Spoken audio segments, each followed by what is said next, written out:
Aabutin kita ng 100 milyong piso kung matatalo mo ako sa chess. Natawa ang milyonaryo habang tinitingnan ng batang nakayapak. Wala siyang ideya na mali ang taong kanyang tinatayaan at na mawawala sa kanya ang lahat. Umalis ka rito, bata. Hindi mo ba nakikita na sagabal ka? Ang sigaw ay humiwa sa gitnang plaza na parang latigo, kasunod ang tunog ng isang mapurol na hampas. Lumipad ang chessboard mula sa mga kamay ni Salvador at bumagsak sa bitak-bitak na sementado. Ang mga piyesang inukit ng kamay ay nagsabog sa lahat ng direksyon. Ang hari ay gumulong papunta sa tuyong fountain. Nabasag sa dalawa ang reyna nang tumama sa gilid ng bangketa. Nagkalat ang mga pawn na parang mga sundalong bumagsak sa labanan. Si Salvador, 11 taong gulang, ay nanatiling nakatayo, nakalahad pa rin ng mga kamay sa hangin, nakatitig sa bakanting espasyo kung saan ilang segundo lang ang nakalipas ay naroon ang kanyang pinakamahalagang kayamanan. Hindi man lang tumigil ang lalaking tumulak sa kanya, inayos lamang ang kanyang kurbata habang dumaraan, na para bang bahagi lang si Salvador ng nabubulok na tanawin ng lungsod. Hindi para sa mga palaboy ang plaza na ito. Dura ng lalaki nang hindi man lang lumilingon. May mga lugar para sa mga katulad mo. Lumiit ang mundo ni Salvador sa iisang sandaling iyon. Hindi niya narinig ang trapiko mula sa kalapit na avenida. Hindi niya naramdaman ang matinding init ng araw sa kanyang maitim na balat. Ang nakita lamang niya ay ang basag-basag na mga piyesa ng chess, bawat isa'y inukit ng may pagmamahal ng kulubot na mga kamay ng kanyang lolo bago ito pumanaw. Ang itim na kabalyero, ang paborito niyang piyesa, ang ginugol ng kanyang lolo ng 3 araw upang gawing perpekto, ay tuluyan ng naputulan ng ulo. Dumaloy ang luha bago pa niya ito mapigilan. Hindi iyon luha ng pisikal na sakit, kundi ng mas malalim pa roon. Luha iyon ng pagkawala, ng pagkakita na ang tanging konkretong ugnayan niya sa lalaking nagturo sa kanya na ang buhay ay parang chess, na laging may posibleng galaw kahit sa pinakadesperadong sitwasyon, ay ngayoy wasak at nakahandusay sa maruming lupa. Diyos ko, iho, ang basag na tinig ni Don Quirino ay pumutol sa katahimikan. Ang tindero ng dyaryo, isang 70 taong gulang na lalaki na baluktot ang likod dahil sa dekada ng pagbubuhat ng mabibigat na kargamento, ay lumuhod sa tabi ni Salvador nang may hirap. Kumalabog ang kanyang mga tuhod habang yumuyuko, ngunit hindi mahalaga ang pisikal na sakit nang makita niya ang batang itinuturing niyang parang apo, pinupulot ang mga piraso ng kanyang pamana. Pasensya na po, Don Quirino, pabulong na sabi ni Salvador, pinupunasan ang luha gamit ang likod ng kanyang kamay na nag-iwan ng mga guhit ng dumi sa kanyang pisngi. Sobrang nakatutok po ako sa larong tinitingnan ko sa aking kwaderno, kaya hindi ko siya nakita. Dapat po mas mabilis akong gumalaw. Wala kang dapat ipagpaumanhin. Matatag ang tinig ni Don Quirino kahit nanginginig ang kanyang mga kamay habang tinutulungan niyang tipunin ang mga piyesa. Hindi man lang inabala ng naglalakad na basurang iyon na tingnan kung sino ang kanyang tinutulak. Pinulot ni Salvador ang sirang kabalyero at idiniin ito sa kanyang dibdib. Mainit ang kahoy dahil sa sikat ng araw at dama niya ang bawat kapintasan na iniwan ng mga kamay ng kanyang lolo. Naalala niyang nakaupo siya sa parehong bangkong ito 3 taon na ang nakalipas. Pinapanood ang matanda habang naguukit. Ipinapaliwanag na may kanya-kanyang personalidad ang bawat piyesa. Espesyal ang kabalyero, naalala ni Salvador. Yun ang sinabi ng kanyang lolo na may mga matang kumikislap tuwing pinag-uusapan ng chess. Iba ang galaw niya kaysa sa iba. Nakakalundag siya sa mga hadlang. Ganyan ka rin sa buhay, iho.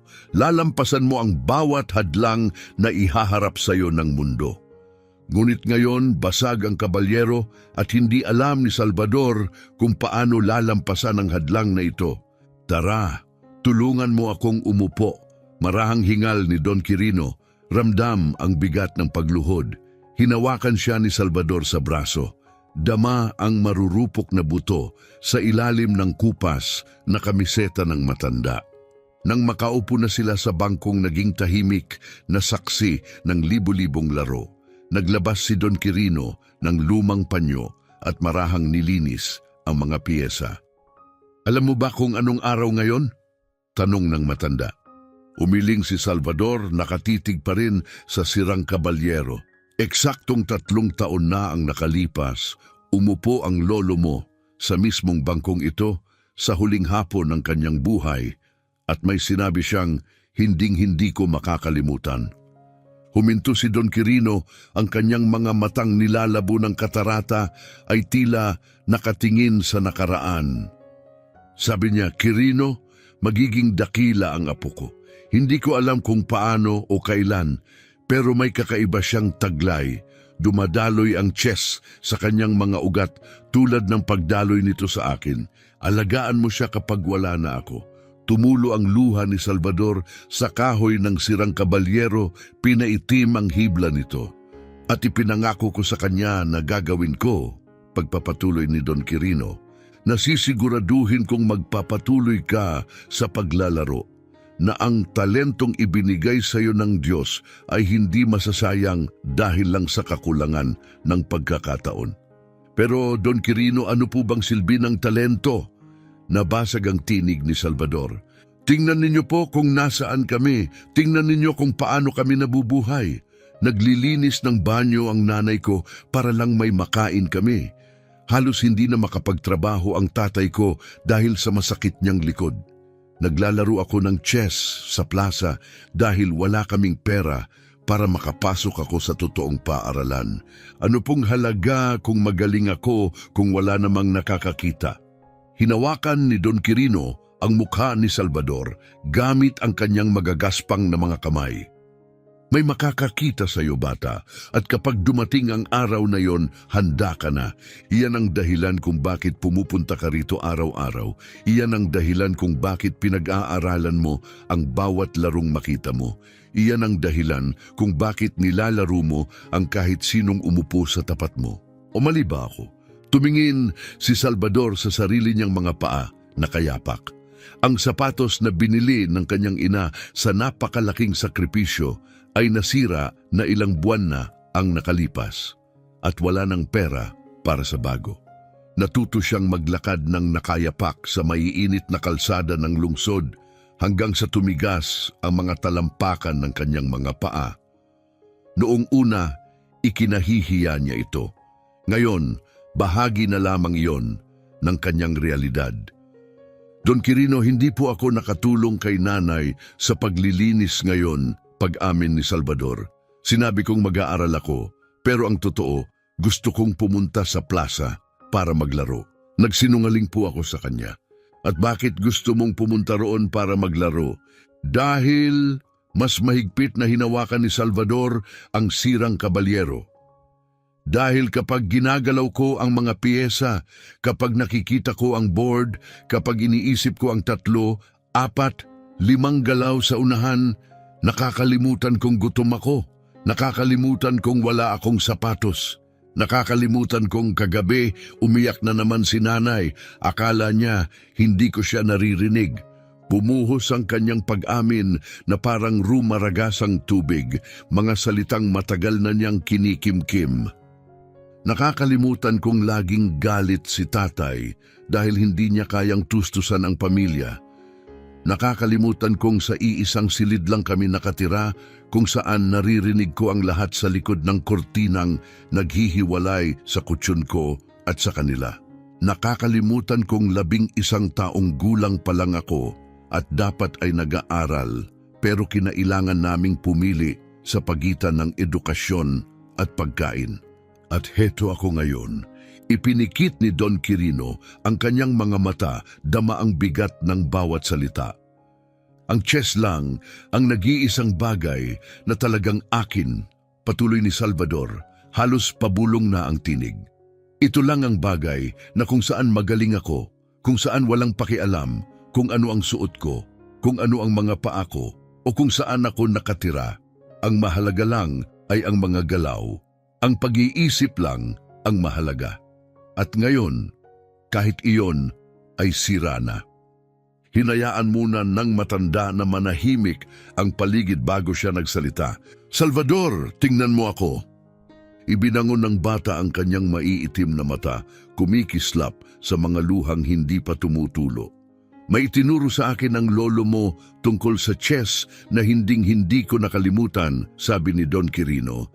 Sinabi niyang ang pinakamakapangyarihang piyesa sa board ay hindi ang reyna kahit kaya niyang gumalaw sa lahat ng direksyon. Hindi rin ang tore kahit malakas ito, ang pinakamakapangyarihan ay ang pawn. Ang pawn, napakunot noo si Salvador, pero iyon ang pinakamahinang piyesa, iyon ang iniisip ng lahat.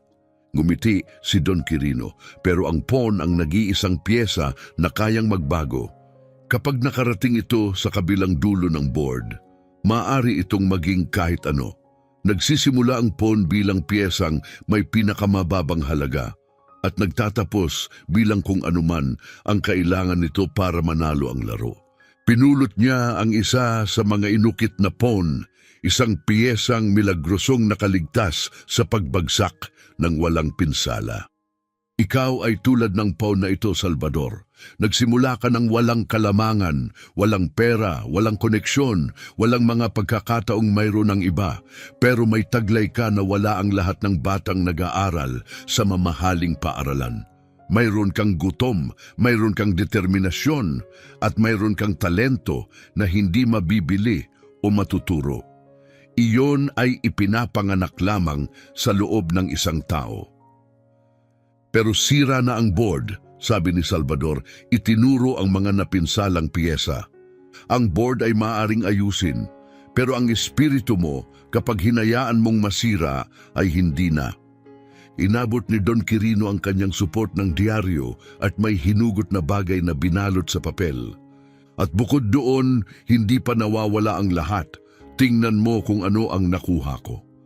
Inalis niya ang balot at lumitaw ang isang maliit na garapon ng matapang na pandikit.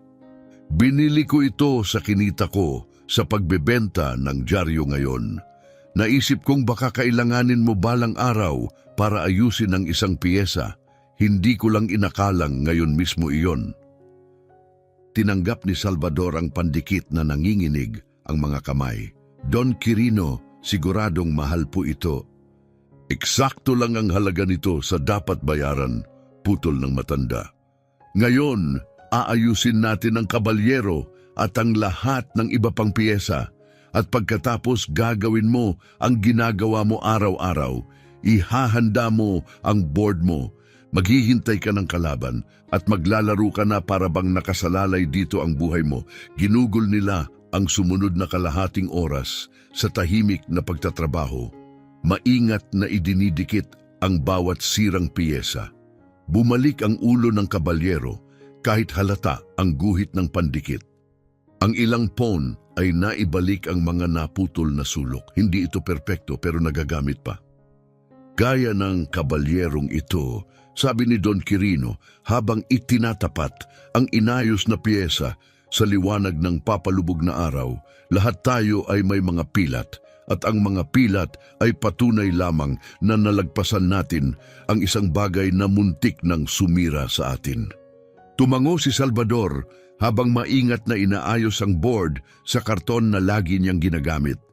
Ang board mismo ay luma na, may mga parisukat na pininturahan ng kanyang lolo dahil wala silang pambili ng totoong chessboard. Ang ilang bahagi ay pudpod na, ang mga kulay ay kumupas na dahil sa araw at ulan ng napakaraming hapon sa plaza. Sa tingin ninyo po, may gusto pa kayang makipaglaro ngayon? Tanong ni Salvador, tumingin sa halos bakanting plaza. Mag-aalas 6 na ng gabi, ang oras kung kailan karaniwang may ilang manggagawang dumaraan pa uwi. Laging may handang humarap sa kampiyon ng gitnang plaza, sabi ni Don Quirino na may kindat. Kahit karamihan sa kanila ay nagsisisi na pagkatapos ng unang galaw. Hindi napigilan ni Salvador ang isang munting ngiti.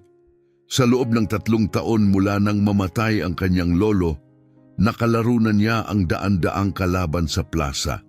Mga construction workers sa kanilang pahinga, mga empleyadong nababagot, mga estudyante sa universidad na akalang madali siyang talunin. 3 beses lamang siya natalo at lahat iyon ay laban sa mas matatandang manlalaro na may mahabang karanasan. Ang plaza ang kanyang akademya, ang kanyang torneo, ang kanyang mundo. Kilala niya ang bawat bitak sa semento, bawat sirang bangko, bawat punong nagbibigay lilim sa iba't ibang oras ng araw. Ang fountain na hindi na gumagana sa loob ng maraming dekada ang nagsisilbi niyang palatandaan. 3 bangko sa hilaga ng tuyong fountain. Iyon ang paraan niya ng pagbibigay ng direksyon sa mga manlalarong bumabalik para humingi ng revansya. Don Quirino, nagsalita si Salvador habang inaayos ang mga piyesa para sa bagong laro. Sa tingin ninyo po ba, galit sa akin si nanay? Bakit naman po siya magagalit? Dahil dapat po tinutulungan ko siya. Sa halip na narito ako at naglalaro, dapat po nasa mga gusali ako kasama niya, nagbubuhat ng mga timba, tinutulungan siyang maglampaso ng sahig. Pero ako, huminto siya, nahihiya. Pero gusto mo ng higit pa, dugtong ni Don Quirino. At walang masama roon, iho. Alam ng nanay mo na may kaloob ka. Kaya kanya hinahayaang pumunta rito sa halip na pilitin kang magtrabaho buong araw. Pero hindi ka pa kumikita sa paglalaro ng chess. Hindi pa. Ngumiti si Don Quirino ng may hiwaga. Hindi pa. Ang hindi alam ni Salvador ay 2 blok lang ang layo sa mismong sandaling iyon. Isang marangyang itim na sedan ang dahan-dahang umiikot sa mga kalye ng kapitbahayan. Lubos na naiiba sa mga lumang sasakyan at maiingay na motorsiklo. Sa loob ng kotse, 5 beses nang tiningnan ni Arturo Peralta ang mensahe sa kanyang telepono. Gitnang plaza, tuyong fountain, hanapin ang batang may chessboard. Kapag tinalo mo siya sa chess, panalo ka. Kapag natalo ka, mawawala sa iyo ang lahat. Master Sanchez. Paulit-ulit nang binasa ni Arturo ang mensahe mula pa nang matanggap niya ito noong umagang iyon. Agad siyang naintriga sa hamon ni Master Sanchez. 100 milyong piso ang nakataya, lahat ay nakasalalay sa iisang laro ng chess laban sa pinakamahusay na manlalaro sa lungsod. Sigurado ka bang ito ang lugar, Veronica? Tanong niya sa kanyang sekretarya habang tumitingin sa labas ng bintana sa mga sirang kalye. Napakalinaw ng tagubilin ni Master Sanchez, Ginoong Peralta. Sagot ni Veronica habang tinitingnan ang kanyang tablet. Gitnang plaza, katabi ng fountain na hindi gumagana. Napakunot noo si Arturo. Isa siya sa pinakamayayamang negosyante sa lungsod. Binabago ng kanyang mga proyektong real estate ang buong mga distrito. Ang kanyang mga pamumuhunan sa teknolohiya ay nagpapagalaw ng milyon-milyong piso araw-araw. At ngayon, pinapunta siya sa isang plaza sa kapitbahayang tila hindi pa nakakakita ng pamumuhunan sa loob ng maraming taon. Ito'y siguradong biro, bulong niya. Pinaglalaruan lang ako ni Sanchez. Ngunit malinaw ang hamon. Kapag natalo ni Arturo ang manlalarong itinuring ni Sanchez bilang pinakamahusay sa lungsod, mapapasakan niya ang karapatan sa isang lupang nagkakahalaga ng 100 milyong piso, isang lupang matagal na niyang gustong makuha para sa kanyang pinakaambisyosong proyekto. Kapag siya'y natalo, hindi iyon isinasaalang-alang ni Arturo. Kailanman. Narito na po ang plaza, sir, sabi ng driver. Dahan-dahang huminto ang sasakyan. Pinagmasdan ni Arturo ang tanawin mula sa likod ng tinted na salamin. Isang tuyong fountain na puno ng basura at tuyong dahon, mga bangkong semento na may bitak-bitak, ilang matatandang puno na nagbibigay ng hindi pantay na lilim. At doon, sa tabi ng 3 bangko, isang batang nakayapak ang nag-aayos ng mga piyesa ng chess sa isang board na mukhang gawa lamang sa bahay. Yun ba? Halos matawa si Arturo. Ang pinakamahusay na manlalaro sa lungsod ay isang bata? Mukhang ganun nga. Pinanood ni Veronica ang eksena nang walang emosyon sa mukha, bagaman may bakas ng awa sa kanyang mga mata. Bumaba si Arturo mula sa kotse, kasunod si Veronica. Ang kanyang mga sapatos na gawa ng Italianong designer ay tumapak sa basag-basag na semento ng plaza. Ang kanyang Amerikana na nagkakahalaga ng libu-libong piso ay kumislap sa liwanag ng hapon. Ang kanyang relo ay mas mahal pa kaysa sa lahat ng bagay na malamang ay matatagpuan sa loob ng 3 blok. May ilang tao sa plaza ang napalingon sa kanya. Hindi siya maaaring hindi mapansin. Para bang may isang dayuhan na biglang bumaba sa gitna ng kanilang pang-araw-araw na realidad. Tumingala si Salvador mula sa board at nagtagpo ang kanilang mga mata. Sa loob ng isang saglit, nagkatitigan lamang sila, ang batang nakayapak na may butas-butas na damit at ang perpektong bihis na milyonaryo, dalawang magkaibang mundo na nagbahagi ng iisang espasyo. Paumanhin, lumapit si Arturo. Ang tinig ay may himig na ginagamit niya kapag kausap ang mga taong itinuturing niyang mas mababa sa kanya. Naglalaro ka ba ng chess? Opo, Ginoo, sagot ni Salvador, malinaw ngunit maingat ang tinig. Magaling ka ba? Nagatubili si Salvador. Tinuruan siya ng kanyang lolo na maging mapagpakumbaba, ngunit tinuruan din siyang huwag magsinungaling. Medyo magaling po ako, Ginoo. Humalakhak si Arturo ng maikli. Medyo magaling, napakakumbaba. Lumingon siya kay Veronica. Seryoso ba ito? Gusto akong papaglaruin ni Sanchez laban sa batang ito. Mukhang ganun po, Hinong Peralta, ulit ni Veronica. Si Don Quirino, na tahimik na nagmamasid mula sa kanyang tindahan ng dyaryo, ay lumapit ng may kaunting pilay. Agad niyang nakilala si Arturo. Madalas lumabas ang mukha nito sa mga dyaryong kanyang ibinebenta, halos linggo-linggo, balita tungkol sa kanyang mga negosyo, mga pamumuhunan at mga magarbo niyang salusalo. Ginoong Peralta, magalang na bati ni Don Quirino, ngunit walang bahid ng pagyukod o pagsipsip. Ano po ang nagdala sa inyo sa aming munting kapitbahayan? Halos hindi man lang siya tiningnan ni Arturo. Usaping negosyo, sinabihan akong may makikita raw akong magaling na manlalaro ng chess dito. Natagpuan na ninyo ang pinakamahusay, sagot ni Don Quirino, inilalagay ang isang mapagprotekta niyang kamay sa balikat ni Salvador. Ilang buwan na pong hindi natatalo ang batang ito. Ang bata mo? Muling tumingin si Arturo kay Salvador. Ngayon ay may panibagong interes, ngunit hindi positibo. Iyon ang tinging inilalaan niya sa mga bagay na itinuturing niyang kakaiba, hindi tunay na banta. Ilang taon ka na? 11 po, Ginoo, sagot ni Salvador. 11 taong gulang, ulit ni Arturo, wari ni nanamnam ang mga salita. Dahan-dahang lumitaw ang isang ngiti sa kanyang mukha. Perpekto, hindi ako makokonsensya kapag tinalo kita. Umupo siya sa bangkong katapat ni Salvador nang hindi naghihintay ng paanyaya. Kumikilos ng may gaan ng taong sanay na ang mundo ang umaayon sa kanya. Hindi siya sa mundo. Maglaro tayo, utos niya, hindi mungkahi. Pero hindi katanggap-tanggap ang board na ito. Veronica, kunin mo ang akin sa kotse. Hindi na po kailangan, Ginoo, mabilis na sabi ni Salvador. Ayos na po ang board na ito. Hindi ko hinihingi ang opinyon mo, bata.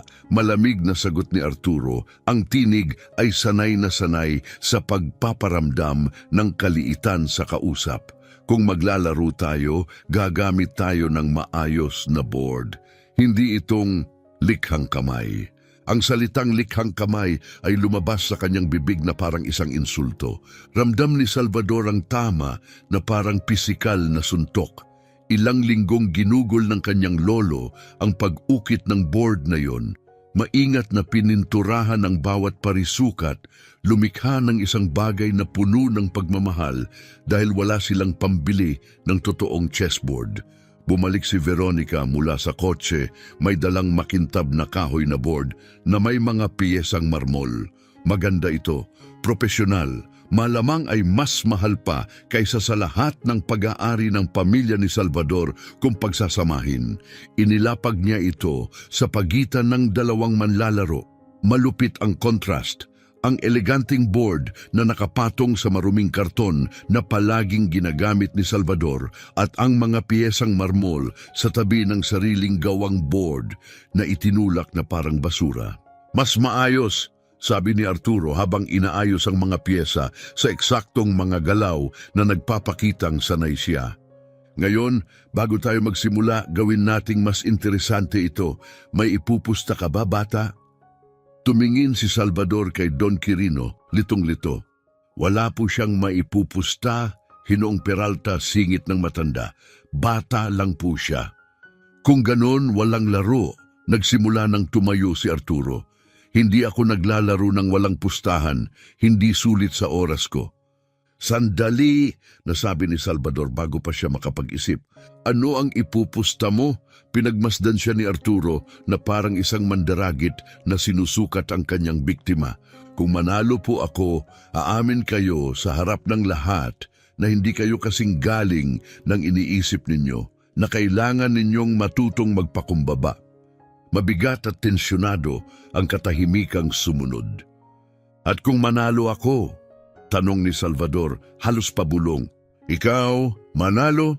Tumawa si Arturo kahit may pilit sa tunog. Sige bata, kung sakaling sa isang himala matalo mo ako, bibigyan kita ng 1,000 piso. Bumulong-bulong ang maliit na pulutong na nagsimulang magtipon. 1,000 piso para kay Salvador, isa itong kayamanan. Para kay Arturo, marahil ay katumbas lamang ng kanyang tanghalian. Tinatanggap ko, sabi ni Salvador. Nagsimula silang maglaro at ang mundo nilang dalawa ay malapit ng magbago magpakailanman, bagaman wala ni isa sa kanila ang nakaaalam pa. Hindi nila alam na ang simpleng larong ito sa isang maalikabok na plaza ay magiging kwentong pag-uusapan ng buong lungsod kinabukasan. Hindi nila alam na magtuturo sila sa isa't isa ng mga aral na walang aklat ang makapagtuturo. At hindi nila alam na kung minsan, talagang kung minsan, ang universo ay nagsasabwatan upang ilagay ang eksaktong tamang mga tao sa eksaktong tamang lugar sa eksaktong tamang sandali. Upang ang imposible ay maging posible. Upang ang pawn ay makarating sa kabilang dulo ng board. At maging isang bagay na hindi inaasahan ng sinuman, nabitiwan ni Carmela ang timba ng maruming tubig na kanyang binubuhat. Umalingaw-ngaw sa pasilyo ng gusaling opisina ang tunog ng metal na tumama sa semento. Ngunit hindi niya iyon narinig. Ang tanging naririnig niya ay ang mga salitang sinabi ng kanyang anak, mga salitang hindi maaaring totoo, mga salitang tila panaginip o isang malupit na biro. 100 milyong piso, ulit niya, halos pabulong ang tinig. Salvador, sigurado ka ba sa sinasabi mo? Nakaupo ang bata sa nag-iisang bangkito sa silid nila sa paupahang bahay ni Doña Refugio. Suot pa rin ang maruruming damit mula sa plaza. Nakabitin at kinakabahan ang kanyang mga nakayapak na paa. Sa kanyang mga kamay, hawak niya ang inayos na kabalyero ng chess, paulit-ulit na hinihimas ang guhit ng pandikit na nagdudugtong sa ulo at katawan nito. Nakita ko po siyang pumirma sa papel, nanay, paliwanag ni Salvador sa ikatlong pagkakataon, nanginginig ang tinig. May mga saksi po, nakita ni Don Quirino, isinulat lahat ni Veronica, ang sekretarya niya, at may mga taong nag-video gamit ang kanilang mga telepono. Nakahiga si Armando sa kutsyon na pinaghahatian nila ni Carmela. Ang kanyang likod ay nakasandal sa nagbabalat na pader. Maaga siyang umuwi mula sa pagtitinda ng candy sa mga stoplight dahil hindi na niya matiis ang sakit sa gulugod. Ngayon, tinitingnan niya ang kanyang anak na may halong pagmamalaki at takot na hindi niya maipaliwanag. Anak, sabi ni Armando, paos ang tinig mula sa buong araw na pagsigaw sa mga sasakyan. Ang lalaking iyon, si Arturo Peralta, ay isa sa pinakamayayaman sa lungsod. Nakikita ko ang pangalan niya sa dyaryo. Nagtatayo siya ng malalaking gusali. May-ari siya ng mga kumpanya.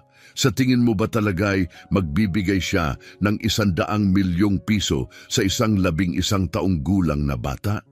Mas mahigpit na niyakap ni Salvador ang kabalyero. Pumirma siya sa papel, Itay. Ginawa niya ang pustahan sa harap ng lahat. Hindi ba ibig sabihin noon ay kailangan niyang magbayad? Mabigat ang katahimikang sumunod, puno ng mga taon ng pagkabigo at mga pangakong napako na pinagdaanan ng pamilyang ito. Dahan-dahang umupo si Carmela sa gilid ng kutsyon. Umuungol ang kanyang mga tuhod matapos ang maghapong pagluhod at pagkuskus ng sahig. 34 na taong gulang siya, ngunit pakiramdam ng kanyang katawan ay 50 na. Mahal ko, panimula ni Carmela habang hinahawakan ng mga kamay ni Salvador, mga kamay na gaspang at bitak-bitak dahil sa mga kemikal sa paglilinis. Hindi pareho ang laro ng mayayaman at ng tulad natin. May mga abogado sila, may mga koneksyon, may mga paraan silang ipaglaho ang mga bagay. Paano pong ipaglaho? Tanong ni Salvador. Kahit sa puso niya ay alam na niya ang sagot. Gaya ng mga pustahang ayaw na nilang bayaran, gaya ng mga pangakong ayaw na nilang tuparin. Piliting umupo ng tuwid si Armando, bawat galaw ay inilalantad ang matagal ng sakit na iniwan ng aksidente sa konstruksyon na sumira sa kanyang kakayahang magtrabaho ng mabigat. Salvador, noong nasa konstruksyon pa ako, nakita ko kung paano nangangako ang mga amo ng bonus, insurance sa kalusugan, patas na sahod, at kapag oras na ng pagtupad, laging may dahilan kung bakit hindi pwede. Laging may papeles na hindi raw tama ang pirma, may probisyong hindi namin alam, may detalyeng nagpapawalang bisa sa lahat. Pero may mga saksi po, giit ni Salvador, ramdam ang pag-agos ng pag-asa palayo sa kanya na parang buhangin sa pagitan ng mga daliri. Maraming nakakita. At ang mga taong iyon ay mga tindero sa kalye, mga manggagawa, mga batang kapitbahay, malungkot na sabi ni Carmela mula sa mapait na karanasan. Sa tingin mo ba magiging hukom ang isang nagtitinda ng dyaryo? Sa pag-iisip kay Arturo Peralta, ang milyonaryo, naramdaman ni Salvador ang hapdi ng luha sa kanyang mga mata. Ginugol niya ang mga huling oras sa pangangarap. Pangarap na makabili ng sapatos, hindi lang para sa sarili, kundi para rin sa ibang mga bata sa kapitbahayan. Pangarap na madala ang kanyang ina sa isang tunay na doktor para matingnan ang walang tigil nitong ubo. Pangarap na mabayaran ang operasyong kailangan ng kanyang ama para sa likod nito. Pangarap na makaalis sa maliit na silid na halos magkakapatong silang tatlo sa pagtulog, kung saan ang mga ipis ay gabi-gabing kasama, kung saan hindi matiis ang init ng tag-init at ang lamig ng taglamig ay sumisingit sa mga bitak ng dingding. Kung ganoon, wala ring saysay ang lahat, pabulong niyang sabi, habang hinahayaang mahulog mula sa kanyang mga kamay ang kabalyero ng chess. Gumulong ang pyesa sa sementadong sahig at muling humiwalay ang ulo sa katawan. Hindi sapat ang pandikit ni Don Quirino para mapanatili itong buo. Ang tanawing iyon ay parang perpektong metapora ng kanyang mga pag-asa, pansamantalang pinagdugtong, ngunit nakatakdang muling mabasag. Mahigpit na niyakap ni Carmela ang kanyang anak, idiniin ito sa kanyang dibdib. Ramdam niya ang bawat tadyang ng bata sa ilalim ng manipis nitong damit. Ilang linggo na silang hindi nakakakain ng maayos.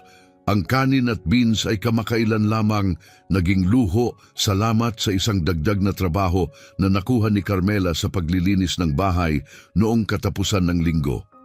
Huwag kang umiyak, anak, mahinang bulong niya sa buhok ni Salvador. Huwag kang umiyak dahil sa hindi ibibigay sayo ng lalaking iyon. Umiyak ka kung gusto mo, pero umiyak ka dahil naging matatag ka, dahil naglaro ka ng mahusay, at dahil patas kang nanalo.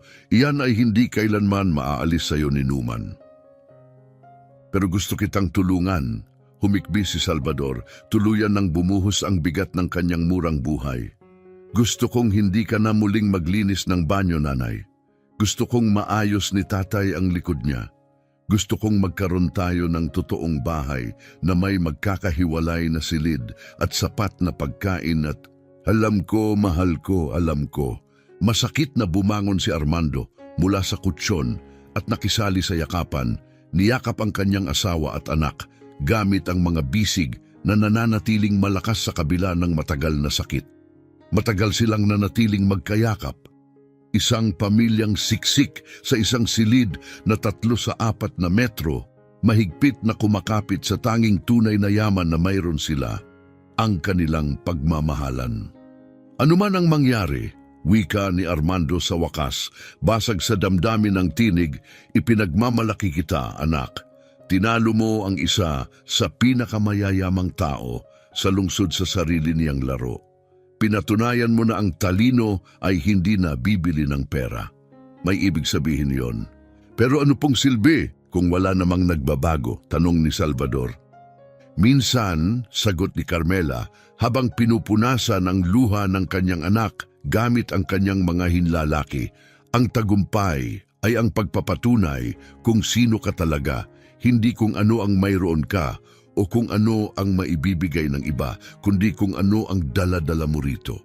Hinawakan niya ang dibdib ni Salvador sa mismong ibabaw ng kanyang puso. Isang malakas na katok sa pinto ang ikinagulat nilang lahat. Mabilis na tumayo si Carmela, inaayos ang kanyang damit sa trabaho. Inakalang si Doña Refugio iyon na mangongolekta ng upa na hindi pa rin nila nababayaran. Ngunit nang buksan niya ang pinto, isang bagay na lubos na hindi niya inaasahan ang bumungad sa kanya. Naroon si Don Quirino, hinihingal na para bang tumakbo siya mula mismo sa plaza. Sa tabi niya ay 5 iba pang tao mula sa kapitbahayan. Ang babaeng nagtitinda ng tamales sa kanto, ang mekaniko mula sa kalapit na talyer, 2 binatang laging naglalaro ng domino sa plaza at isang matandang babae na nakilala ni Carmela bilang may-ari ng maliit na tindahan. Don Quirino? Litong tanong ni Carmela habang tinitingnan ng grupo. Ano po ang nangyari? Ayos ang lahat. Masigit pa sa ayos, Carmela, sagot ni Don Quirino na may ngiting matagal na niyang hindi na isusuot. Naparito kami para pag-usapan si Salvador at ang utang sa kanya ng lalaking iyon. Pasok po kayo, aya ni Armando, kahit napakaliit ng espasyo. Halos 2 tao lamang ang maaaring umupo ng komportable, lalo na ang 8. Nagsiksikan sila hanggat makakaya. May umupo sa kutsyon, ang iba'y tumayo sa tabi ng mga dingding, si Don Quirino sa nag-iisang bangkito. Hindi kailanman naging ganito kapuno ng tao ang silid, at sa kakaibang paraan, hindi kailanman nakaramdam si Carmela ng ganitong kabawasang pag-iisa. Salvador, panimula ni Don Quirino, kailangan mong ikwento sa akin ng eksakto kung ano ang nangyari matapos umalis ang lalaking iyon sakay ng kanyang kotse. Si Salvador, namumula pa ang mga mata sa pag-iyak, ay ikinuwento kung paano siya pinalibutan ng mga tao, kung paano siya tinapik sa balikat ng ilan, kung paano may babaeng nag-alok sa kanya ng soda na tinanggihan niya dahil wala siyang pambayad, kung paano inilabas ng lahat ang kanilang mga telepono upang ipakita sa kanya ang mga video na kinunan nila ng laro. May mga 20 magkakaibang video, sabi ng isa sa mga binata. In-upload ko ang akin sa social media 1 oras na ang nakalipas. Inilabas niya ang kanyang telepono, isang lumang aparato na may basag na screen, ngunit gumagana pa rin, at ipinakita sa pamilya ang video. Nanginginig ang kuha, maingay ang background, ngunit malinaw ang lahat. Si Arturo na gumagawa ng pustahan, si Salvador na nananalo, at ang negosyanteng tumatangging magbayad. Ilang tao na ang nakapanood? Tanong ni Armando. Nang i-upload ko, 50 lang ang views. Ngayon, tumingin muli ang binata. May 500,000 na. Ganap na katahimikan ang bumalot sa silid. Ano? Hindi agad maunawaan ni Carmela ang bilang. 500,000 tao? At patuloy pang dumarami. Kumpirma ng may-ari ng tindahan, ipinapakita ang sarili niyang telepono. Ibinahagi ko sa Facebook. Ibinahagi ng mga kaibigan ko. Ngayon, nasa lahat na. Unang nagsalita ang nagtitinda ng tamales. Ang tinig ay may bigat ng isang taong maraming beses nang nakasaksi ng kawalang katarungan. Carmela, may tinatamaan ng bidyong ito sa puso ng mga tao. Lahat tayo'y may kilalang tulad ni Salvador. Lahat tayo'y nakakita kung paano tayo tratuhin ng mayayaman na parang hindi tayo nakikita. At heto ang isang batang nakayapak mula sa ating kapitbahayan na tinalo ang isa sa kanila. Tumutugon ang mga tao.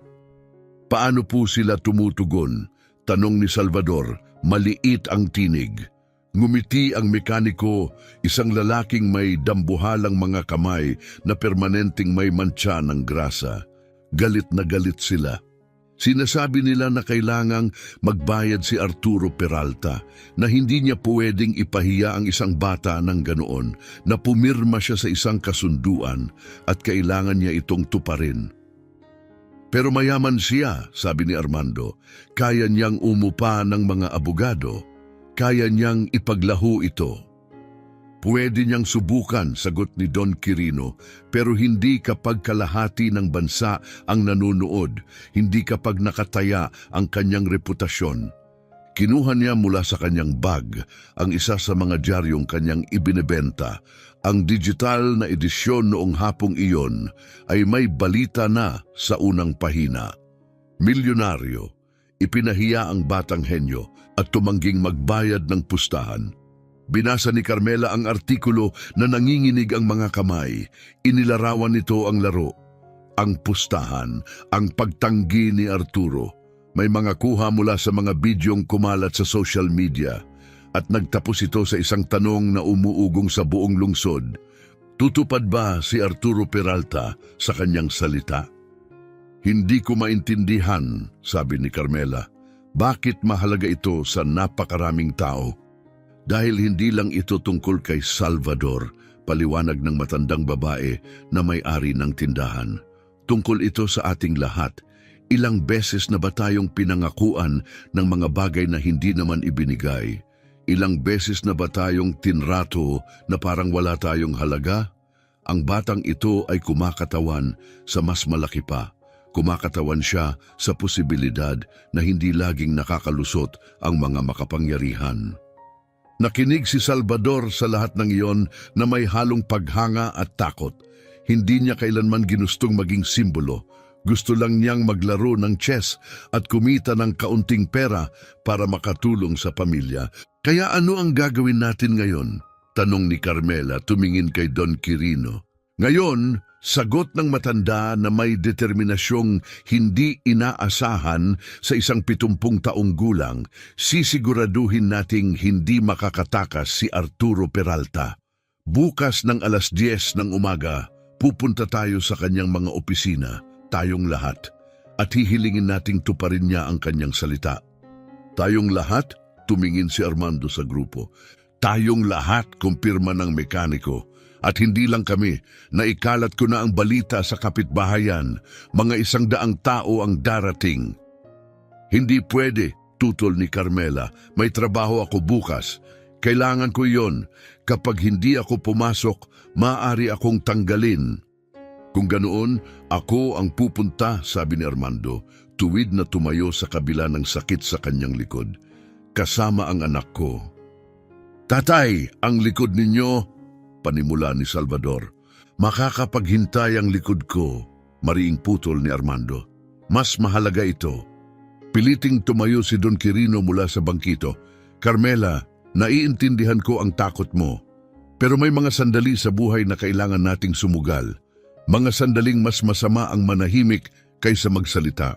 Pero kung magalit si Arturo, kung gamitin niya ang kapangyarihan niya para saktan kami, hayaan mo siyang magalit, sabi ng nagtitinda ng tamales. Nasa pinakailalim na tayo, ano pa ang maaari niyang kunin sa atin? Umalingaw-ngaw ang mga salitang yon sa maliit na silid. Totoo yon, nakatira sila sa isang silid sa murang paupahan, nagtatrabaho sila sa mga hanap buhay na halos hindi sapat para makakain. Nasa pinakailalim na sila. Ang tanging direksyong natitira ay paitaas. Nanay, hinawakan ni Salvador ang kamay ni Carmela. Ayokong mapahamak ka dahil sa akin, pero tama si Don Quirino. Kapag pinalampas natin ito, kapag hinayaan nating baliin ng lalaking iyon ang kanyang pangako at umalis na parang walang nangyari, mananatili tayong hindi nakikita habang buhay. Tumingin si Carmela sa mga mata ng kanyang anak, ang maiitim na matang eksaktong tulad ng sa kanyang lolo. May nakita siyang hindi pa niya nakita noon. Hindi lang talino o determinasyon, kundi dignidad. Isang dignidad na hindi nabibili o naituturo, kundi ipinapanganak mula sa loob. Sige, sabi niya sa wakas, nanginginig ngunit matatag ang tinig. Tara, tayong lahat. Sumabog ang silid sa mga ngiti at yakap. Mabilis na nabuo ang plano. Magkikita sila sa plaza ng 9:00 ng umaga. Sabay-sabay silang lalakad patungo sa gusali ng kumpanya ni Peralta. Magdadala sila ng mga kopya ng pinirmahang kasunduan na ipinadala ni Veronica sa mga telepono ng ilang saksi. Dadalhin nila ang kanilang mga tinig at ang kanilang dignidad. Nang makaalis na ang lahat at muling maiwan ang pamilya sa kanilang munting silid, umupo si Carmela sa kutsyon at tiningnan ang kanyang asawa at anak. Tama ba ang ginawa ko? Tanong niya, ramdam ang bigat ng desisyon. Tama bang pumayag ako? Umupo si Armando sa tabi niya, hinawakan ng kanyang kamay. Tama ang ginawa mo. Sa unang pagkakataon matapos ang mahabang panahon, lalaban tayo para sa isang bagay. Tatayo tayo para sa ating anak. Pinulot ni Salvador ang kabalyero ng chess mula sa sahig, muli na namang hiwalay ang ulo sa katawan. Sa pagkakataong ito, sa halip na panghihina ng loob, may iba siyang naramdaman, isang ideya. Nanay, pwede ba akong humingi ng pabor? Kahit ano, mahal ko, pwede mo bang tahiin ang kabalyero para manatili siyang buo? Gaya ng pagtatahi mo sa mga damit ko kapag napupunit. Tumingin si Carmela sa kahoy na piyesa, naguguluhan. Tahiyan ng kahoy gamit ang sinulid. Pwede kang gumawa ng maliliit na butas at ipadaan ang sinulid. Sabi niya, itinuro ang kanyang damit na may iba't ibang kulay ng mga tagpi, patunay ng maraming taong pagkasuot. Nang maunawaan ni Carmela ang ibig sabihin nito para sa kanyang anak, tumango siya. Kunin mo ang aking kahon ng panahi. Ginugol nila ang sumunod na oras sa pagtatrabaho ng magkakasama. Hinawakan ni Armando ng matatag ang piyesa. Maingat na gumawa si Carmela ng mga butas gamit ang isang manipis na pako at maliit na martilyo. Paulit-ulit namang ipinadaan ni Salvador ang sinulid. Hindi ito perpekto. Kitang-kita ang mga sinulid na tumatawid sa linyang pinaghiwalayan ng ulo at katawan.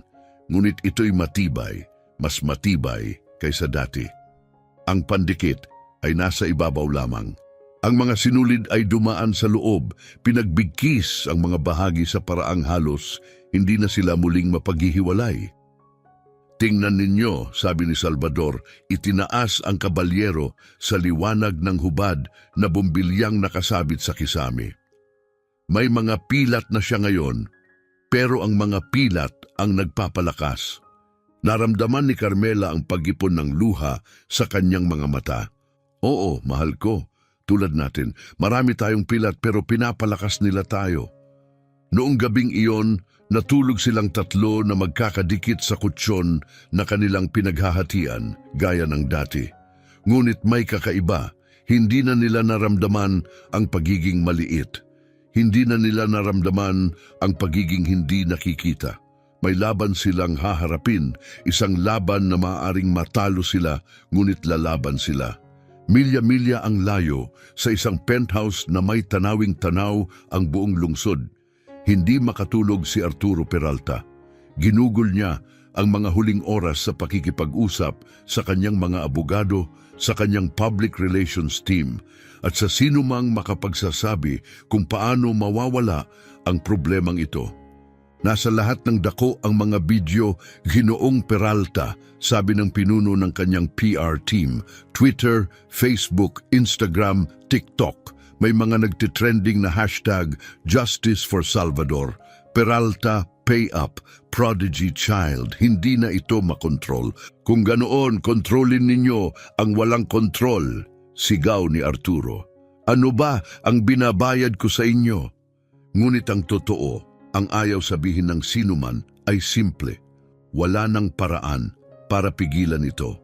Taglay ng kwento ang lahat ng sangkap ng isang viral na pangyayari, isang mayabang na milyonaryo, isang mahirap ngunit henyo na bata, isang imposibleng pustahan, isang milagrosong tagumpay, at isang sirang pangako. Eksakto itong uri ng kwentong gustong-gusto ng mga tao. Si Veronica na magdamag na nagtatrabaho upang bawasan ang pinsala ay naglakas loob na sabihin ang hindi masabi ng iba. Ginoong Peralta, baka ang pinakasimpleng solusyon ang pinakamainam. Anong solusyon? Magbayad. Tuparin ninyo ang inyong pangako. Gawin ninyo itong kwento ng pagtubos, hindi ng kalupitan. Magbayad sa batang iyon ng 100 milyong piso. Sigaw ni Arturo nang napakalakas na napaatras si Veronica. Baliw ka ba? Alam mo ba kung gaano kalaking pera iyon? Alam ko po ng eksakto kung gaano kalaki, sagot niya. At alam ko rin kung gaano kahalaga ang inyong reputasyon. Sa ngayon, mas malaki pa ang nawawala sa inyo kaysa sa 100 milyon sa mata ng publiko. Pinaalis niya si Veronica. Ngayon, mag-isa siyang nakatayo sa kanyang marangyang apartment, nakatitig sa mga ilaw ng lungsod sa labas ng bintana. Nasa kung saan doon ang batang iyon, ang batang nakayapak na sa paanong paraan ay natalo siya. Nag-vibrate ang kanyang telepono. Mensahe iyon mula sa kanyang kapatid na babae na nasa ibang bansa, ngunit malinaw na napanood ang mga video. Mauricio, ano ang ginawa mo? Ikakahiya ka ni Mama. Mas tumama sa kanya ang mga salitang iyon kaysa sa alinmang artikulo sa diaryo. Ang kanyang ina, isang hamak na babaeng naglinis ng mga bahay para makapag-aral siya. Isang babaeng nagturo sa kanya ng dangal, ng pagtupad sa salita ng paggalang sa lahat. Kailan niya nakalimutan ang mga aral na iyon? Lumapit si Arturo sa bar sa kanyang sala at nagsalin ng mamahaling whiskey. Inubos niya ito sa isang lagukan, umaasang malulunod ng hapdi, sa lalamunan ang hapdi sa kanyang konsensya. Hindi iyon gumana dahil sa kaibuturan, lampas sa kanyang kayabangan at pagmamataas. Alam niya ang katotohanan. May pustahan siyang ginawa. Natalo siya at ngayon kailangan niyang magpasya kung anong uri ng lalaki ang gusto niyang maging. Ang lalaking tumutupad sa salita o ang lalaking sumisira rito. At ang pasyang iyon ang hahabol sa kanya habang buhay. Malapit nang sumikat ang umaga at kasama nito ang mga kahihinat ng hindi lubos na mahuhulaan ng sinuman. Ngunit may isang bagay na tiyak, ang buhay ni Salvador, ng kanyang pamilya at ni Arturo ay hindi na muling magiging katulad ng dati. Nalaro na ang chess, naibigay na ang checkmate. Ngayon ay dumarating ang pinakamahirap na bahagi. Ang mabuhay kasama ang mga kahihinatnan. Ang gusali ng kumpanya ng Peralta ay kumikislap sa ilalim ng sikat ng araw sa umaga, parang isang monumento ng kapangyarihan at pera. 20 palapag ng salamin at bakal nasa pinaka-eksklusibong distritong pinansyal ng lungsod, kung saan tinitingnan ng may hinala ng mga gwardya ang sino mang hindi dumarating sakay ng marangyang sasakyan. Ngunit ngayong umaga, napalibutan ang gusali, hindi ng 100 tao, gaya ng hula ni Don Quirino, kundi halos 300. Napatigil si Salvador nang makita ang karamihan. Nakatayo siya sa pagitan ng kanyang ina at ama, dumating silang maaga matapos ang gabing halos walang tulog. Kinailangan ni Carmela na magsinungaling sa kanyang amo, sinabing, May sakit si Salvador at kailangang magpatingin sa doktor. Uminom naman si Armando ng dagdag na painkiller upang makalakad ng hindi gaanong napipilay. Diyos ko, bulong ni Carmela, mahigpit na hawak ang kamay ng kanyang anak. Saan nanggaling ang lahat ng taong ito? Lumapit si Don Quirino na may pilay, may malaking ngiti sa kanyang kulubot na mukha. Sa lahat ng dako, Carmela, sa lahat ng dako. At totoo iyon, ang karamihan ay parang mosaiko ng lungsod na hindi kailanman nakikita ni Arturo Peralta mula sa kanyang opisina sa ika-20 palapag. Mga construction worker na suot pa ang kanilang helmet, mga kasambahay na nakauniforme, mga tinderong may kariton, mga estudyanteng may backpack, mga inang may kargang sanggol, mga matatandang nakasandal sa tungkod, lahat sila'y may hawak na isang bagay, ang kanilang mga telepono nagre-record ng bawat sandali. May ilan ding may hawak na mga placard na gawa sa kamay, may mga mensaheng tila kutsilyong humihiwa. Ang mayaman ay kailangang tumupad din sa salita. Patas na nanalo si Salvador. Hustisya para kay Salvador. Ang dignidad ay walang presyo. Isang reporter mula sa lokal na istasyon ng balita ang sumingit sa gitna ng karamihan. Kasunod ang kameraman. Nang makita niya si Salvador, agad siyang lumapit. Ikaw ba si Salvador? Tanong niya, profesional, ngunit puno ng pananabik ang tinig. Ang batang chess player sa video? Mahiyain ngunit tumango si Salvador, nabibigatan sa atensyon. Pwede ba kitang tanungin ng ilang mabilis na tanong? Nakaabot na ang mikropono. Pinag-uusapan ka ng buong lungsod. Ano ang pakiramdam mo ngayon na narito ka?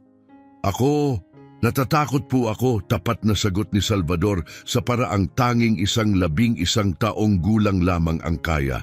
Pero alam ko ring nanalo ako ng patas at gusto ko lang pong tuparin ni Ginoong Peralta ang kanyang pangako.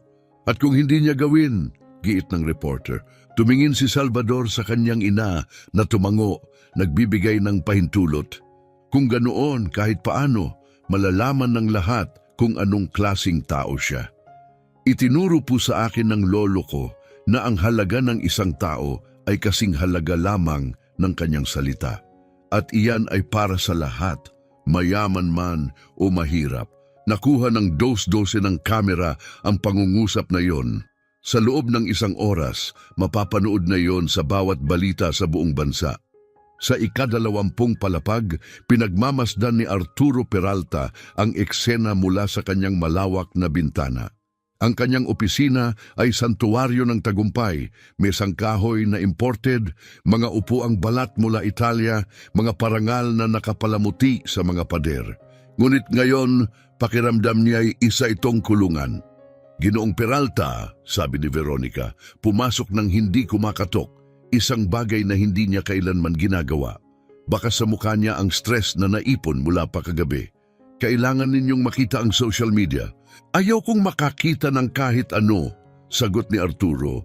Hindi lumilingon, ang mga matay nakapako pa rin sa karamihan sa ibaba. Kailangan ninyong makita ito. Inilapag ni Veronica ang kanyang tablet sa ibabaw ng mesa. 3 milyong views na ang pinagsama-sama. At ang mga komento. Sa wakas ay tumingin si Arturo. Ipinakita ng screen ng tila walang katapusang daloy ng mga komento sa pinakapinapanood na video. Maria Lopez, 82, ang anak ko, ay kasing edad ni Salvador. Pinapanood ko ito nang may luha sa mga mata. Karapat-dapat ang batang iyon sa bawat pisong ipinangako sa kanya. Hustisya para kay Salvador. Pedro Constructor, nagtrabaho ako sa isa sa mga gusali ni Peralta. Nangako siya ng bonus at hindi kailanman nagbayad. Totoo ang ganitong asal niya. Kailangang magbayad si Peralta. Dr. Sanchez ako ay isang pediatrician. Araw-araw akong nakakakita ng mga batang tulad ni Salvador. Matalino, may talento, ngunit nililimitahan ng kahirapan. Ito ang pagkakataon nating gumawa ng tama. Lola Teresa, 65, ang batang iyon ay nagpapaalala sa akin ng apo ko nakayapak pero may dangal, hindi nauunawaan ng mayayaman na ang kahirapan ay hindi kakulangan sa talino, kundi kakulangan sa pagkakataon. Juan Perez, abogado. Bilang abogado, mapatutunayan ko ang isang pasalitang pustahan na may mga saksi at ebidensyang video ay may bisa sa batas. Kailangang magbayad si Peralta. Ipinikit ni Arturo ang kanyang mga mata. Bawat komento ay isang suntok, hindi lamang dahil inaakusahan siya, kundi dahil sa kaibuturan niya, alam niyang tama sila. Ilang reporter ang nasa ibaba? Tanong niya. 7 magkakaibang media outlet, pambansang telebisyon, dyaryo at mga digital platform.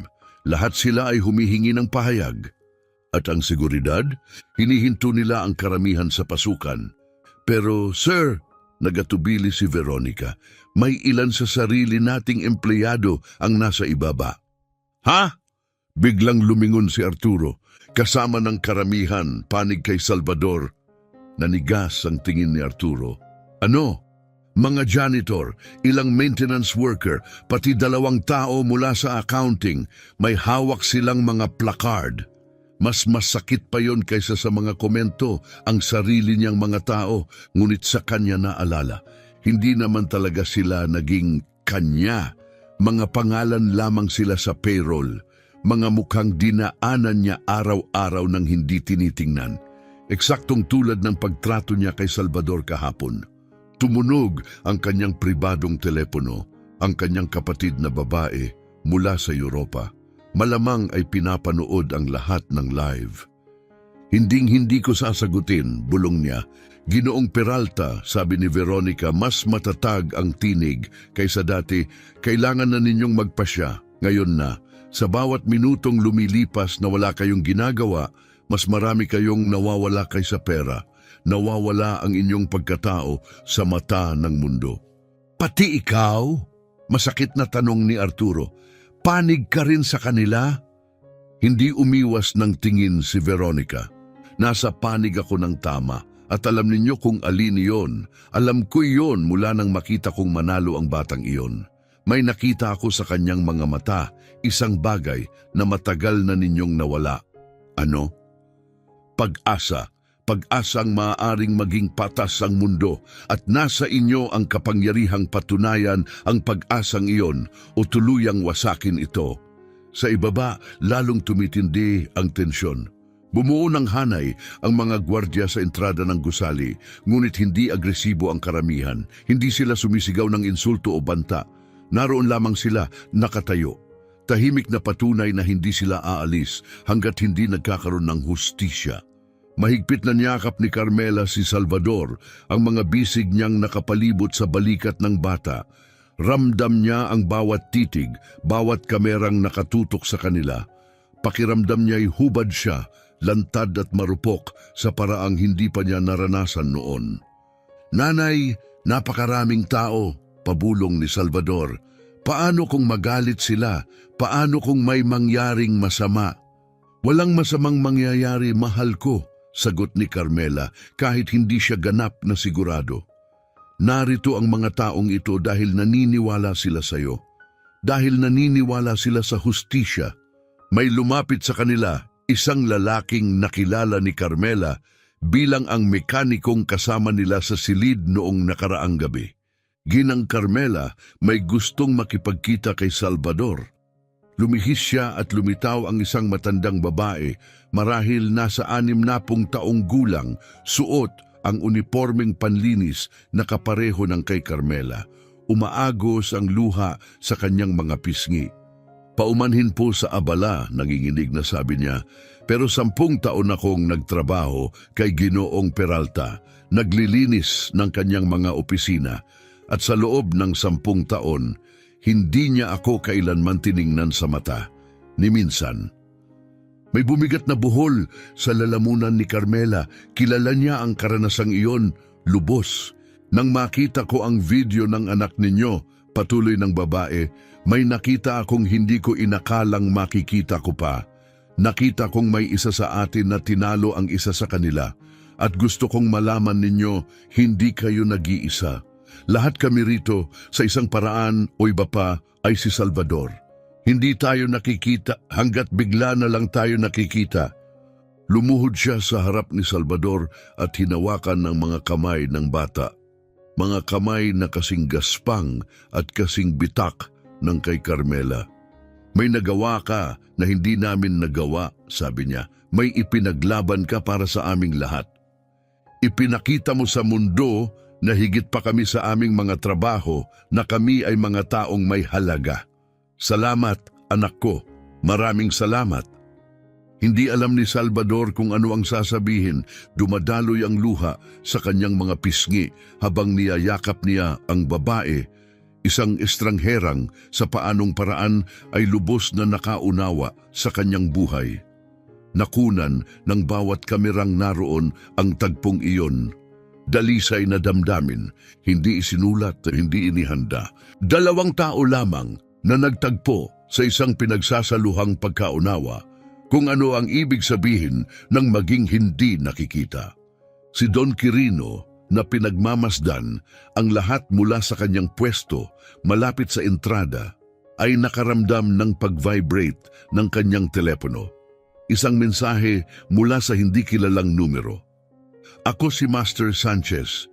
Pinapanood ko ang lahat mula sa malayo. Sabihin mo kay Salvador na ipagmamalaki siya ng kanyang lolo. Ang nangyayari ngayon ay mas higit pa sa chess. Ito ay hustisya. Ngumiti ang matanda. Pinlano ng maestro ang pagtatagpong ito. Alam na alam kung ano ang mangyayari. Hindi lamang ito paghihiganti kay Arturo. Isa itong aral na kailangang matutunan ng buong lungsod. Isang bulungan ang gumapang sa karamihan. May nagturo pa itaas. Sa isa sa mga bintana sa 20 palapag, may isang aninong saglit na lumitaw bago muling nawala. Naroon siya, nanood si Peralta, dapat siyang bumaba at harapin tayo. Hindi marahas ang mga sigaw, ngunit matatag, mapaghamon, hindi aalis ang karamihan ng walang sagot. Isang mas batang reporter ang lumapit kay Armando. Kayo po ba ang ama ni Salvador? Tumango si Armando, ang kamay ay lihim na nakapatong sa kanyang ibabang likod kung saan laging naroon ang sakit. Ano po ang sasabihin ninyo kay Arturo Peralta kung narito siya ngayon? Nag-isip si Armando bago sumagot. Sasabihin ko sa kanya na naiintindihan kong napakalaking halaga ng 100 milyong piso. Para sa kanya, marahil ay masakit itong mawala. Pero para sa amin, hindi lang ito pera. Ito ang pagkakaiba kung ang anak ko ay mapauunlad ang kanyang talento o gugulin ang buong buhay na tulad ko. May sirang likod dahil sa mga trabahong sumisira sa katawan. Ito ang pagkakaiba kung ang asawa ko ay tatanda ng may dangal o mamamatay habang naglilinis pa rin ng mga banyong hindi kanya. Hindi kami humihingi ng limos, humihingi kami ng pagtupad sa salita. Walang higit, walang kulang. Ang mga salitang iyon, binibigkas ng may tahimik na dignidad sa kabila ng halatang sakit, ay umalingaw-ngaw sa mga kamera at mikropono. Sa loob lamang ng ilang minuto, ibabahagi na iyon ng libu-libong tao. Narinig ni Arturo ang lahat mula sa kanyang opisina. Binuksan niya ang mga live broadcast sa malaking screen, hindi makapalingon, kahit bawat salita ay tila pagpapahirap. Naroon pa rin si Veronica nakatayo malapit sa pinto, naghihintay. Wala na siyang sinabi. Pinagmamasdan lamang niya ang kanyang amo na nakikipaglaban sa sarili. Alam mo ba kung ano ang pinakamasakit? Wika ni Arturo sa wakas, halos pabulong ang tinig. Natama sila, lahat sila, bawat komento, bawat paratang, bawat salita ng amang may sirang likod. Lahat iyon ay totoo. Kung ganoon, tanong ni Veronica, bakit patuloy ka pang lumalaban? Dahil ang magbayad ay nangangahulugang aaminin kong nagkamali ako. Nangangahulugang tatanggapin kong mas magaling sa akin ang isang batang nakayapak. Nangangahulugang. Huminto siya na balaho sa kanyang lalamunan ng katotohanan. Nangangahulugang ano? Maring tanong ni Veronica. Nangangahulugang aaminin kong naging eksakto akong uri ng taong itinuro ng nanay ko na huwag maging. Ang katahimikang sumunod ay mabigat, puno ng katotohanang sa wakas ay nabigkas. Lumapit si Veronica sa mesa at may inilapag doon. Isang lumang litrato sa pilak na frame, isang larawang itinatago ni Arturo sa drawer ng kanyang mesa. Makikita sa litrato ang isang babaeng nasa katamtamang edad, suot ang unipormeng panlinis, nakangiting may pagmamalaki sa tabi ng isang batang Arturo na suot ang toga sa pagtatapos. Ang inyong ina, marahang sabi ni Veronica, nakikita ko kayong pinupunasan ng larawang ito tuwing iniimbentaryo ko ang mesa. Itinatago ninyo ito sa isang drawer na hindi nakikita ng iba. Kailan niya huling tinitigan ito ng tunay? Pinulot ni Arturo ang litrato, nanginginig ang mga kamay. Evelyn Peralta, pabulong niyang sabi. Pumanaw siya, 5 taon na ang nakalipas.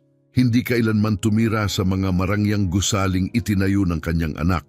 Tumanggi siyang lumipat, sinabing sapat na ang kanyang maliit na apartment at mas gugustuhin niyang magbigay si Arturo ng pera sa mga pamilyang tunay na nangangailangan. 30 taon siyang naglinis ng mga bahay. Basag ang tinig ni Arturo. At ako, ikinahiya ko iyon nang magsimula akong magtagumpay. Tumigil akong banggitin iyon. Tumigil akong isama siya sa mga pagtitipon. Itinago ko siya, gaya ng pagtatago ko sa larawang ito. At ngayon, mahinahong dagdag ni Veronica, may isang babae roon sa ibaba na ginagawa ang eksaktong ginawa ng inyong ina. Isinusuko ang sarili para sa kanyang anak. At ang anak na iyon ay may kaloob na kayang baguhin ang kanyang buhay. At nasa inyo ang kapangyarihang gawing posible iyon o tuluyang sirain. Matagal na tinitigan ni Arturo ang litrato. Naalala niya ang araw ng pagtatapos. Nagtrabaho ang kanyang ina ng dobleng oras sa loob ng ilang linggo upang mabili ang suot niyang kasuotan. Namumula at bitak-bitak ang mga kamay niya sa seremonya, ngunit nagliliwanag ang kanyang ngiti. Ipinagmamalaki kita, anak, sabi nito. Ngunit tandaan mo, ang tunay na tagumpay ay hindi nasusukat sa pera. Nasusukat ito sa dami ng buhay na positibo mong nahahawakan. Huwag mong kalilimutan kung saan ka nagmula. Nakalimutan niya iyon. Lubusan. Muling tumunog ang kanyang telepono. Sa pagkakataong ito, sinagot niya ang kanyang punong abogado. Arturo, malinaw ang legal na sitwasyon. Kailangan mong magbayad. Wala kang lusot. Ang isang pasalitang kontrata na may mga saksi at ebidensyang video ay may bisa. Kapag dinala mo ito sa korte, matatalo ka at magbabayad ka pa ng napakalaking legal fees. Pero may mas mahalaga pa. Ano yon? Mas mahalaga ang iyong imahe kaysa sa 100 milyong piso. 3 sa iyong pangunahing partner ang tumawag kaninang umaga. Nagbabanta na umatras kung hindi mo ito aayusin. Bumagsak ng 12% ang halaga ng iyong stock sa pagbukas ng merkado. Mas malaki ang nawawala sa iyo kaysa sa ipinusta mo. Pinatay ni Arturo ang tawag. Lumapit siya sa bintana at tumingin sa ibaba kay Salvador, sa maliit na batang iyon na napapalibutan ng kanyang ina at ama, pinoprotektahan ng isang komunidad na nagpasyang karapat-dapat siya sa hustisya.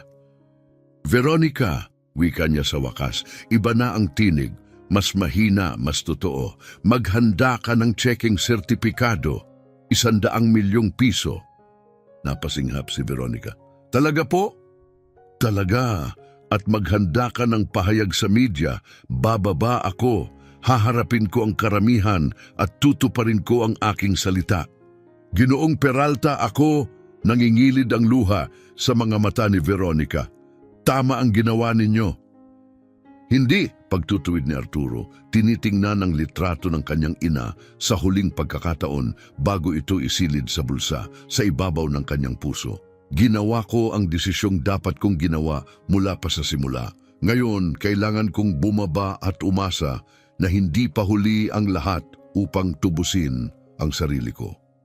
Habang bumababa siya sa pribadong elevator, may naramdaman siyang matagal na niyang hindi nararamdaman. Tunay na takot. Hindi takot sa pagkawala ng pera o estado, kundi takot sa pagharap sa mga bunga ng kung sino na siya naging tao. Bumukas ang mga pinto ng elevator sa ground floor. Sa labas, may nakitang galaw ang karamihan sa entrada ng gusali. Lumakad palabas si Arturo Peralta patungo sa salaming pinto. May hawak na sobre sa kanyang kamay. Ilang segundo na lamang ang layo ng sandaling babago sa lahat. At walang sinuman, kahit si Arturo mismo, ang ganap na nakaalam kung paano ito magaganap.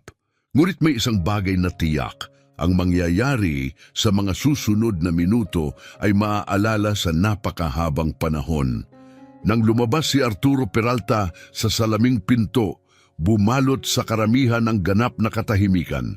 300 tao ang sabay-sabay na napahinga ng pigil. Tumuk sa kanila ang mga kamera, itinaas ang mga telepono. Ito na ang sandaling hinihintay ng lahat. Huminto si Arturo sa entrada, mahigpit ang hawak sa puting sobre sa kanyang kanang kamay at ang litrato ng kanyang ina ay idinidiin sa dibdib sa bulsa ng kanyang Amerikana. Sa kauna-unahang pagkakataon matapos ang maraming dekada, hindi niya alam kung ano ang sasabihin.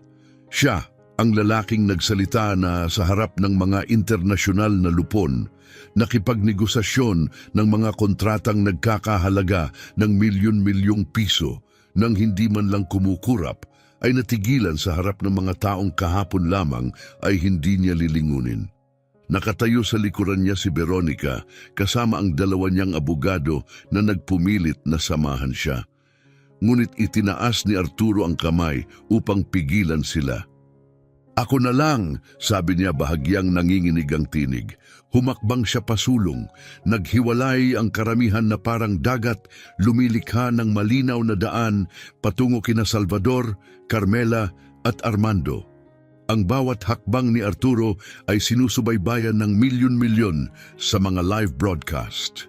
Napakalalim ng katahimikan na maririnig ang tunog ng kanyang mamahaling sapatos sa sementadong lupa.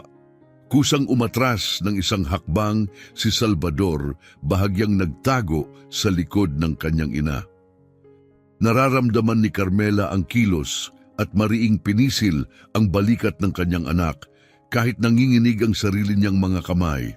Tuwid na tumayo si Armando hanggat kaya ng kanyang likod, bahagyang pumesto sa harap ng kanyang pamilya bilang proteksyon. Huminto si Arturo, 2 metro ang layo. Mula sa distansyang iyon, nakita niya ang bawat detalyeng binaliwala niya kahapon. Ang hindi pantay na tahi sa damit ni Salvador kung saan ito tinagpi ni Carmela. Ang malalalim na bakas ng pagod sa mukha ng ina. Ang paraan ng bahagyang pag-asa ni Armando sa kanang binti upang maibsan ang sakit ng kanyang likod. Nakita niya ang dignidad sa kanilang tindig sa kabila ng kahirapan. Isang bagay na hindi kailanman nabili ng lahat ng kanyang pera. "Ginang," panimula ni Arturo, pinalalakas ng mga mikroponong inilapit ng press ang kanyang tinig. "Ginoo, Salvador, hindi ko alam kung paano magsisimula." Walang sinabi si Carmela, tinitigan lamang niya ang lalaking umapi sa kanyang anak. Ang kanyang mga mata, pagod ngunit matatag, ay walang takot, tanging pag-aantabay lamang. "Kahapon," nagpatuloy si Arturo bahagyang nababasag ang tinig, "gumawa ako ng isang malupit na pustahan. Iniisip kong imposibleng matalo ako. Hindi ko nakita si Salvador bilang isang tao. Tinuring ko siyang libangan, isang paraan upang patunayan ang aking pagiging mas mataas. Bumulong ang karamihan, ngunit walang umistorbo. Tinalo niya ako, ngunit sa totoo lang, mas marami pa ang nawala sa akin. Nawala ang pagkakataong makilala ang isang pambihirang bata bago ko siya ipahiya. Nawala ang pagkakataong gawin ang tama mula pa sa simula." Direktang tumingin ngayon si Arturo kay Salvador. "Tinuruan ka ng iyong lolo na maglaro ng chess. Tinuruan naman ako ng akin kung paano kumita ng pera.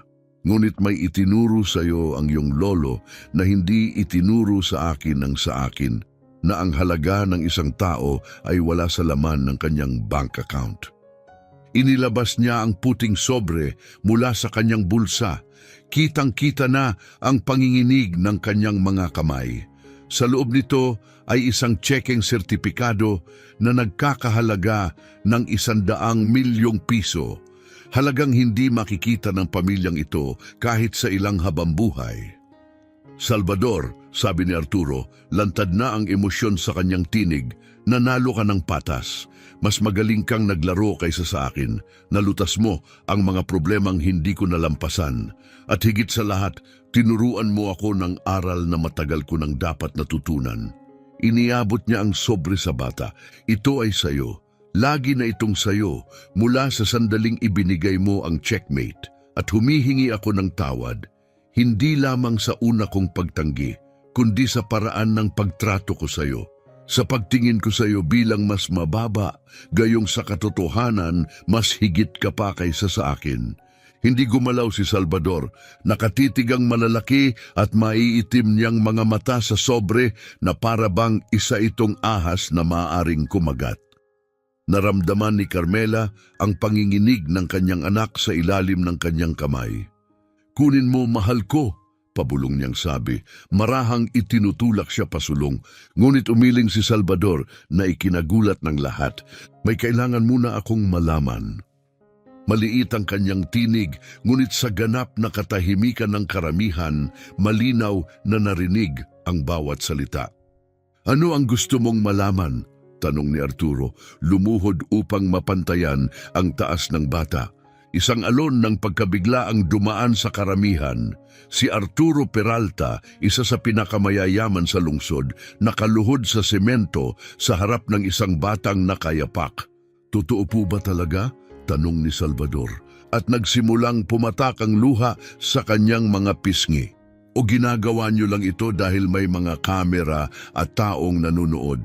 Dahil kung ganun po, ayaw ko ng pera ninyo, ayaw ko ng anumang galing sa awa o hiya. Ang tanong ay humiwa na parang kutsilyo.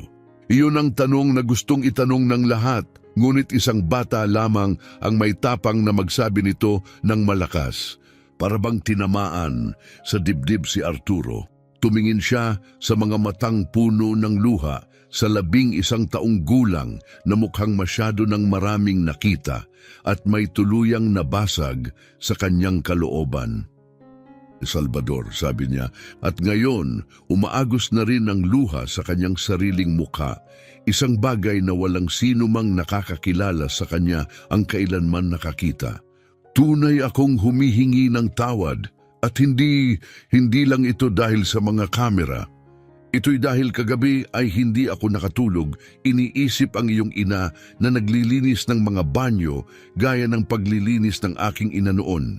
Dahil nakita ko ang iyong ama na may sakit sa likod at naalala ko kung paano namatay ng maaga ang sarili kong ama dahil sa mga trabahong sumira sa kanyang katawan at dahil pinaalala mo sa akin kung sino ako bago ako nakalimot sa aking pagkatao dahil sa pera. Inilabas niya mula sa kanyang bulsa ang litrato ng kanyang ina at ipinakita ito kay Salvador. Kupas na ang mga gilid ng larawan dahil paulit-ulit niya itong hinawakan mula pa noong umagang iyon. Ito ang aking ina, si Evelyn. 30 taon siyang naglinis ng mga bahay para makapag-aral ako. At nang ako'y magtagumpay, ikinahiya ko siya. Itinago ko siya. Tumigil akong imbitahan siya sa mahahalagang okasyon dahil ikinahiya kong malaman ng mga kasosyo ko na ang aking ina ay isang kasambahay.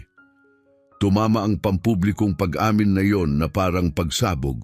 Abalang-abala ang mga reporter sa pagtatype. Lumapit ang mga kamera sa litrato. Tumugon ang karamihan sa halo ng pagkagulat at pagkilala. 5 taon na siyang patay, patuloy ni Arturo, basag ang tinig, nang hindi ko sapat na nasabi kung gaano ko siya kamahal, nang hindi ko siya lubos na napasalamatan sa lahat ng kanyang isinakripisyo. At kahapon, nang makita kita kasama ang iyong ina, nakita ko ang pagkakataong sinayang ko. Nakita ko ang isang batang nagmamahal sa kanyang ina nang walang hiya, na iginagalang ang trabaho ng kanyang mga magulang, na hindi hinayaang agawan ng dignidad ng kahirapan.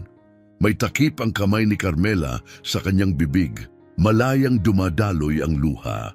Hinusgahan niya ang lalaking ito bilang isang halimaw. Ngunit ngayon, may iba siyang nakita. Isang sirang taong nagsisikap ayusin ang sarili. Kaya oo, pagtatapos ni Arturo, tuwirang nakatingin kay Salvador. Taos puso akong humihingi ng tawad. At tanggapin mo man o hindi ang perang ito, gusto kong malaman mo na binago mo ang buhay ko kahapon. Pinaalala mo sa akin kung sino ang dapat kong maging. Ang katahimikang sumunod ay mabigat sa dalisay na damdamin.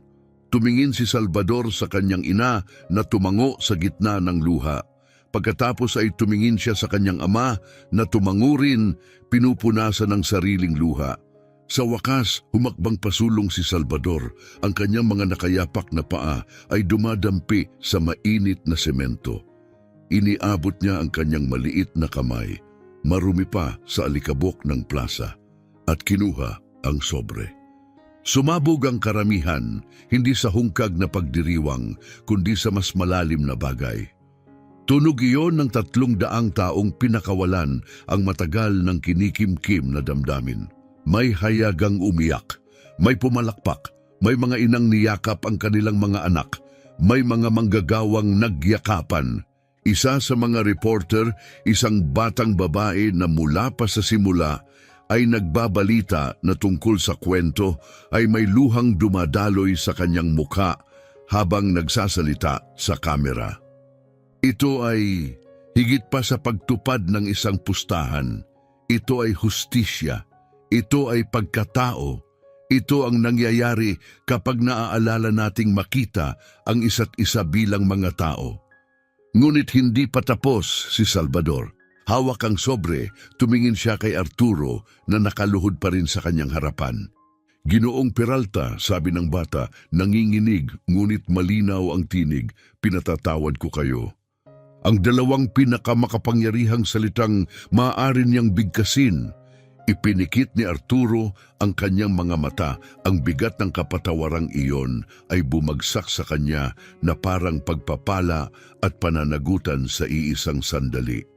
Nang imulat niya ang mga ito, iniabot niya ang kanyang kamay kay Salvador. Maaari mo ba akong turuan? Tanong niya. Turuan mo akong maglaro ng chess gaya ng pagturo ng iyong lolo sa'yo, hindi dahil gusto kong manalo sa susunod, kundi dahil gusto kong matutunan kung ano ang itinuro sa'yo ng chess tungkol sa buhay, sa dignidad, sa pagkakita ng halaga kung saan hindi ito nakikita ng iba. Nagulat si Salvador sa kahilingan. Tumingin siya kay Don Quirino na nanonood mula sa gilid. Tumango ang matanda na may malapad ng ngiti. Opo, simpleng sagot ni Salvador. Maaari ko po kayong turuan. Tumayo si Arturo nang may hirap, nagrereklamo ang kanyang mga tuhod. Matapos lumuhod sa semento, iniabot niya ang kanyang kamay kay Carmela. Ginang, alam kong wala akong karapatang humingi pa ng anuman, pero may nais sana akong ialok, hindi bilang limos, kundi bilang pagkakataon. Maingat na tiningnan ni Carmela ang nakaunat na kamay. Anong uri ng pagkakataon? Sa kumpanya ko, may internal scholarship program para sa mga empleyadong gustong mag-aral. Hindi ko ito kailanman na i-promote ng maayos dahil sa totoo lang, hindi ko inalagaan ang pag-unlad ng aking mga tauhan. Magbabago na iyon at nais kong ikaw ang maging una sa bagong programang ito. Maaari kang mag-aral ng Business Administration, Human Resources. Anumang piliin mo, habang nag-aaral ka, buo pa rin ang iyong sahod. Bubukasan ang bibig ni Carmela upang tumanggi, ngunit mabilis na nagpatuloy si Arturo. Hindi ito limos, isa itong pamumuhunan. Ang isang taong nakapagpalaki ng batang tulad ni Salvador ay malinaw na may karunungang kailangan ng aking kumpanya. At sa totoo lang, kailangan ko ng mga taong palaging magpapaalala sa akin kung saan ako nagmula at kung saan ako dapat patungo. Inilagay ni Armando ang kanyang kamay sa balikat ng kanyang asawa. Ikaw ang magpapasya, mahal. Tumingin si Carmela sa kanyang anak, hawak ang sobre na may 100 milyong piso. Tumingin siya sa kanyang asawa na nakatingin sa kanya ng may pagmamahal at suporta. Tumingin siya sa karamihang tumindig para sa kanila. At sa wakas, tumingin siya kay Arturo at may nakita siyang hindi niya nakita kahapon. Katatapatan. Tinatanggap ko, sabi niya sa wakas. Pero may isang kondisyon. Anong kondisyon? Na ang programang ito ay maging bukas sa lahat ng inyong empleyado, hindi lamang sa akin. Na ang mga tagalinis, ang mga guwardya, ang mga maintenance worker, lahat ay magkaroon ng parehong pagkakataon. Ngumiti si Arturo, isang tunay na ngiting lubusang nagbago sa kanyang muka.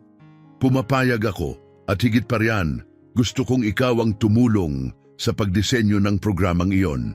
Walang mas nakauunawa sa pangangailangan ng mga manggagawa kaysa sa isang taong nabuhay sa ganoong realidad.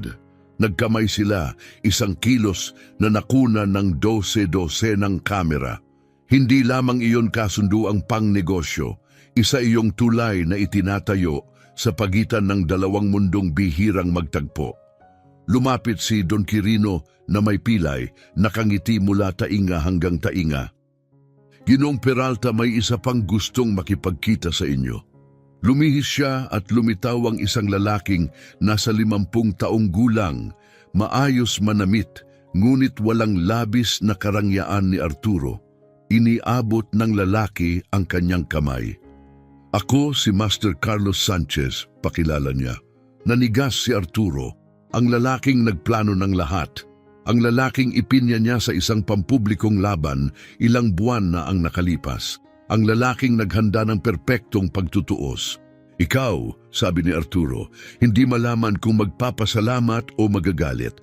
Ako nga, kumpirma ni Sanchez na may mahiwagang ngiti. At bago ka magsalita ng anuman, nais kong ipaliwanag kung bakit ko ito ginawa. Ginawa mo ito para maghiganti. Ginawa ko ito para sa hustisya, pagtutuwid ni Sanchez. Nang ipahiya mo ako ilang buwan na ang nakalipas, wala akong pakialam sa pagkatalo. Manlalaro ako ng chess. Sanay ako sa pagkabigo. Ang mahalaga sa akin ay kung paano mo tinrato ang mga waiter pagkatapos. Pinagtawanan mo sila, nag-iwan ng mapanlait na tip, kumilos na para bang mas mababa sila.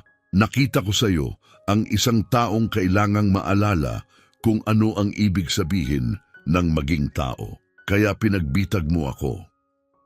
Binigyan kita ng pagkakataon, muling pagtutuwid ni Sanchez. Maaari kitang ipinalaban sa sinumang profesional, ngunit pinili kong ipaharap ka kay Salvador dahil alam kong kapag natalo ka sa isang batang mahirap, mapipilitan kang harapin ang lahat ng mali sa pananaw mo sa mundo. At kung nanalo ka naman, kahit paano, naranasan ni Salvador na makalaban ang isang mataas na antas na manlalaro. Pinagnilayan niyon ni Arturo. Alam mong mananalo siya, alam mong may talento siya. Si Salvador ay isang tunay na henyo, kaibigan ko ang kanyang lolo. Bago siya mamatay, hiniling niya sa akin na bantayan ang bata na siguraduhing hindi masasayang ang kanyang talento. Ilang taon ko na siyang pinagmamasdan, hinihintay ang tamang sandali upang bigyan siya ng pagkakataon. Ako ang naging instrumento ng pagkakataong iyon. Ikaw ang naging mitsa, ngunit kung paano ka tutugon ay ganap na iyong desisyon. Maaari kang nagbayad kahapon at doon na sana nagtapos ang lahat, o maaari kang nagpatuloy sa pagtanggi at tuluyang sirain ang iyong reputasyon. Ang katotohanang narito ka ngayon at pinili mong gawin ang tama kahit huli na ay nagsasabi sa akin na may pag-asa ka pa. Hindi alam ni Arturo kung magpapasalamat ba siya sa maestro o sisigawan ito dahil sa pagmamanipula sa kanya. Pinili niya ang nasa gitna. Tatanggapin mo ba ang pagiging consultant ng aking kumpanya? Tanong niya. Kailangan ko ng mga taong tulad mo. Mga taong hindi natatakot magsabi kapag ako'y mali. Mga taong nakakakita lampas sa pera. Pinag-isipan ni Sanchez ang alok. Tinatanggap ko, ngunit may isang kondisyon. Magpapatuloy ang pagsasanay ni Salvador sa chess kasama ako, libre, at pupunduhan mo ang kanyang paglahok sa mga pambansa at internasyonal na torneo. Pumapayag ako. Nagkamay sila, tinatakan ang mga kasunduang babago sa maraming buhay. Dahan-dahang nagalisan ang karamihan, kontento na nasaksihan ang isang bihirang pangyayari, isang tunay na masayang wakas. Ngunit bago umalis, marami ang lumapit kay Salvador. Hinipo ang kanyang balikat, binati siya at sinabing muli silang naniwala sa hustisya dahil sa kanya. Isang munting batang babae, marahil 7 taong gulang, ang mahiyain na lumapit. Totoo po bang nanalo kayo ng 100 milyong piso? Tanong niya, puno ng paghanga. Tumango si Salvador, sinusubukang unawain pa rin ang lahat. Ano po ang gagawin ninyo sa lahat ng perang iyon? Tumingin si Salvador sa kanyang mga magulang, saka sa sobre sa kanyang mga kamay, at pagkatapos sa karamihang unti-unting nag-aalisan, mga taong dumating para lamang suportahan siya. Mga taong hindi man siya kilala, ngunit naniwala sa kanya. Tumutulong po ako sa ibang batang tulad ko, sabi niya, nang may katiyakang ikinagulat maging ang sarili niya. Mga batang matatalino pero walang pera para sa paaralan. Mga batang may magulang na nagsusumikap pero hindi pa rin sapat. Gagawin kong mangyari sa kanila ang nangyari sa akin. Mahigpit na niyakap ni Carmela ang kanyang anak na puno ng pagmamalaki ang bawat hibla ng kanyang pagkatao. Ito ang kanyang anak. Ang anak na pinalaki nila ni Armando ng may pagmamahal kahit wala na silang maibigay pa. Ipagmamalaki ka ng lolo mo, bulong niya sa buhok ng bata. Alam ko po, nanay, ramdam ko. Pinanood ni Arturo ang tagpo, sa wakas ay naunawaan kung ano ang kanyang nakuha sa pagkatalo sa pustahang iyon. Hindi siya nawalan ng 100 milyong piso. Nabawi niya ang kanyang pagkatao. At iyon ay walang katumbas na halaga habang kinukunan ng mga kamera ang huling mga sandali, habang nagtatapos ang mga live broadcast at habang kumakalat ang kwento sa buong bansa, naging malinaw ang isang katotohanan. Minsan, ang pagkatalo ang tanging paraan upang tunay na manalo. Minsan, ang mapahiya ay ang unang hakbang upang muling maging tao. At minsan, isang batang nakayapak na may sirang chessboard ang kayang magturo sa buong mundo tungkol sa dignidad, kapatawaran at pagtubos. Tapos na ang laro ng chess. Ngunit ang totoong buhay ay nagsisimula pa lamang. 3 linggo na ang lumipas mula noong araw na iyon sa harap ng gusali ng Peralta. 3 linggong ganap na nagbago sa lahat. Nakaupo ngayon si Salvador sa isang bangko sa isang ganap na ibang plaza. Hindi na ito ang gitnang plaza na may tuyong fountain at basag-basag na semento. Isa itong parke sa isang kapitbahayang dati nakikita lamang niya mula sa bintana ng bus. Maayos ang mga puno, luntian ang damuhan, gumagana ang mga fountain. Ngunit ang chessboard sa harap niya ay siya pa rin, ang board na pininturahan ng kamay ng kanyang lolo, kasama ang mga inukit at inayos na piyesa, kabilang ang kabalyerong may nakikitang mga sinulid na tumatawid sa leeg nito. Sa tapat niya ay nakaupo si Arturo Peralta. Ngunit ibang-iba na siya ngayon. Wala ang mamahaling Amerikana, naka-jeans at simpleng kamiseta lamang. Mas magaan ang anyo ng kanyang mukha para bang may naalis na di nakikitang bigat sa kanyang mga balikat. Kumikilos ang kabalyero sa hugis L, sabi ni Arturo habang maingat na ginagalaw ang piyesa. 2 kahon sa isang direksyon, 1 kahon patagilid. Eksakto, kumpirma ni Salvador, pinagmamasdan ang galaw. Pero mas mahalaga kaysa sa kung paano ito gumagalaw ay kung kailan mo ito gagalawin. Sinasabi ng lolo ko na ang kabalyero ang piyesa ng pasensya. Naghihintay ka ng tamang sandali at saka kalulundag, lampasan ang lahat ng hadlang. Tiningnan ni Arturo ang piyesa na may panibagong pag-unawa. Gaya ng ginawa mo, Nagtiis ka ng 11 taon, nagsasanay sa isang plaza na walang pumapansin sa'yo hanggang dumating ang tamang sandali. Hindi ko alam na iyon na pala ang tamang sandali, amin ni Salvador. Alam ko lang na kailangan kong magpatuloy sa paglalaro, na ang sumuko ay parang pagsasabi na walang saysay ang lahat ng sakripisyo ni nanay at tatay. Ilang metro ang layo, sa isa pang bangko, pinagmamasdan ni Carmela ang tagpo habang nag-aaral. Nakabukas sa harap niya ang mga aklat sa business administration na hiniram niya sa silid-aklatan ng universidad kung saan siya ngayoy pumapasok sa mga klase sa gabi. Ang scholarship program na ipinangako ni Arturo ay hindi lamang natupad, mayroon na agad 50 empleyadong naka-enroll. Siya ang una at agad ang naging pagbabago. Hindi na siya naglilinis ng banyo. Nagtatrabaho na siya ngayon sa Human Resources Department ng Peralta Corporate. Nagdidisenyo ng mga patakaran upang matiyak na walang empleyadong muling itatrato na parang hindi nakikita. Ang una niyang proyekto ay ang pagpapatupad ng buwanang pagpupulong kung saan kahit sinong manggagawa, anumang posisyon ay maaaring direktang magsalita sa pamunuan tungkol sa kondisyon sa trabaho. Nakakagulat ang unang pagpupulong. Nagkwento ang mga tagalinis tungkol sa mga kemikal na nagsusunog ng kanilang balat. Ibinahagi ng mga gwardiya na nagtatrabaho sila ng 16 na oras nang walang sapat na pahinga. Ipinaliwanag ng mga trabahador sa kantina na napakababa ng kanilang sahod kaya ang ilan ay nilalaktawan ang pagkain upang may maiuwi sa pamilya.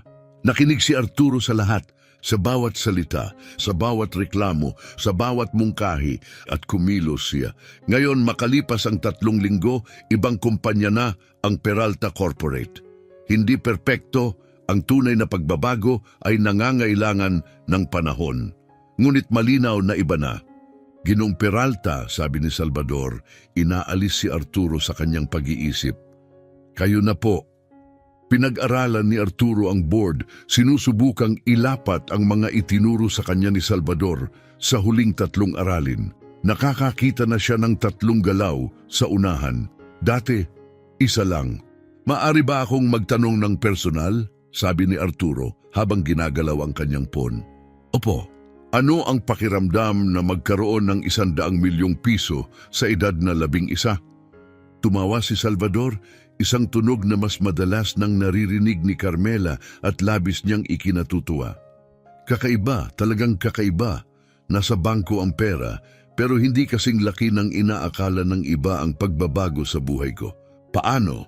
Lumipat kami sa mas maayos na apartment na operahan na sa wakas ang likod ni tatay. Hindi na umiiyak si nanay sa gabi dahil sa upa. Malalaking bagay po ang mga iyon. Inusog ni Salvador ang kanyang rok. Inilalagay si Arturo sa isang mahirap na posisyon nang hindi pa ito namamalaya ng negosyante. Pero ako pa rin ako. Naglalaro pa rin ako gamit ang board ni Lolo. Pumupunta pa rin ako sa mga plaza para maglaro. Ang kaibahan lang, ngayon, kapag nanalo ako, hindi ko na kailangang isipin kung may makakain ako. At ang natitira, tanong ni Arturo, ang 70 milyong hindi ninyo ginamit para sa sarili ninyo.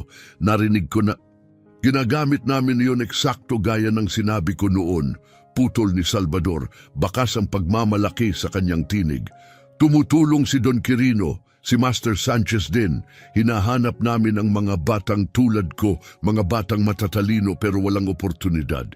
Inilabas niya ang kanyang telepono, isang bagong aparato na binili nila lalo na upang palaging matawagan siya ni Carmela, at ipinakita ang mga litrato. Ito si Marco, 9 na taong gulang, henyo sa math pero huminto sa pag-aaral dahil nagkasakit ang tatay niya. Ngayon, may buong scholarship na siya at may tulong din ang pamilya nila sa gastusing medikal. Nag-swipe siya sa susunod na larawan. At ito naman si Valentina, 12 taong gulang. Nagsusulat siya ng mga tulang napakaganda, yung tipong mapapaiyak ka. Pero dati, nakatira siya sa isang shelter kasama ang kanyang ina. Ngayon, may sarili na silang apartment at nag-aaral na siya sa isang paaralan ng sining. Mas marami pang larawan, mas marami pang kwento. Bawat isa'y isang batang hinango mula sa pagiging hindi nakikita. Mayroon na kaming 17 scholarship, sabi ni Salvador habang ibinabalik ang telepono sa bulsa. At nagsisimula pa lang kami. Sabi ni Don Quirino, kung maayos ang pamamahala, makakatulong kami sa 100 bata bawat taon sa loob ng 10 taon. Nararamdaman ni Arturo ang pamilyar na buhol sa kanyang lalamunan, ang pakiramdam na dumarating tuwing nahaharap siya sa agwat sa pagitan ng kung sino siya noon at kung sino ang pilit niyang maging ngayon. Check, mahinang sabi ni Salvador. Tumingin si Arturo sa board at napatawa sa gulat. Hindi ko man lang nakita dahil 3 galaw lang ang iniisip ko, hindi 5. Ang chess ay nangangailangan ng pasensya, gaya ng buhay. Dumating si Armando sa parke na may bahagyang pilay, ngunit mas magaan na kaysa dati.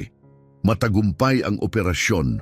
3 linggo pa lamang ng paggaling at halos wala na siyang sakit sa paglalakad. Ayon sa mga doktor, makakapagtrabaho siyang muli pagkalipas ng 2 buwan, ngunit hindi na kailangang magmadali. Tinanggal ng pera ni Salvador ang bigat na matagal nang pumipigil sa kanilang buhay. "Kumusta ang aralin?" tanong niya habang umuupo sa tabi ni Carmela.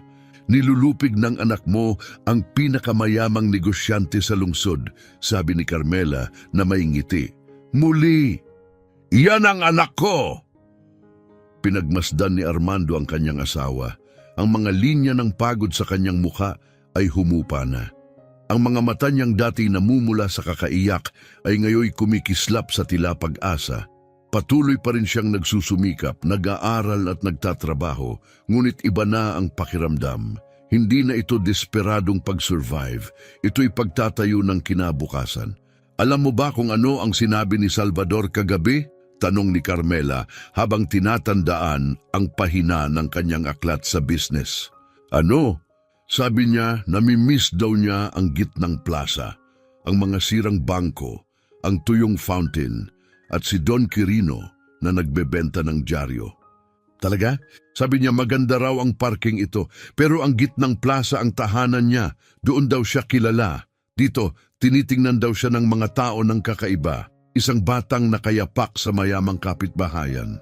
Tumawa si Armando. "Hindi pa rin nagsusuot ng sapatos. 3 pares na ang binili ko. Iniwan lang niya sa aparador." Sabi niya, nasanay na raw ang paa niyang maging malaya at parang kulungan ng sapatos.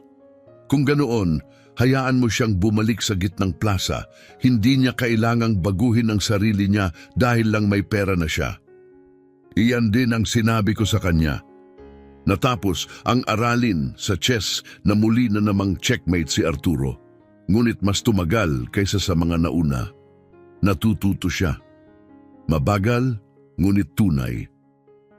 "Magandang laro," sabi ni Arturo, iniabot ang kanyang kamay. Kinamayan siya ni Salvador, wala na ang kaba, mayroon na lamang paggalang. "Ginoong Peralta, may ipapakita po sana ako." "Sige." Maingat na inilagay ni Salvador ang mga piyesa sa luma niyang bag. Tumayo siya. "Sumunod po kayo." Sinundan siya ni na Arturo, Carmela at Armando sa kabilang dulo ng parke. Dumaan sila sa playground, ngunit hindi sa mga duyan o slide. Huminto sila sa isang partikular na bangko na may bagong plakang nakakabit.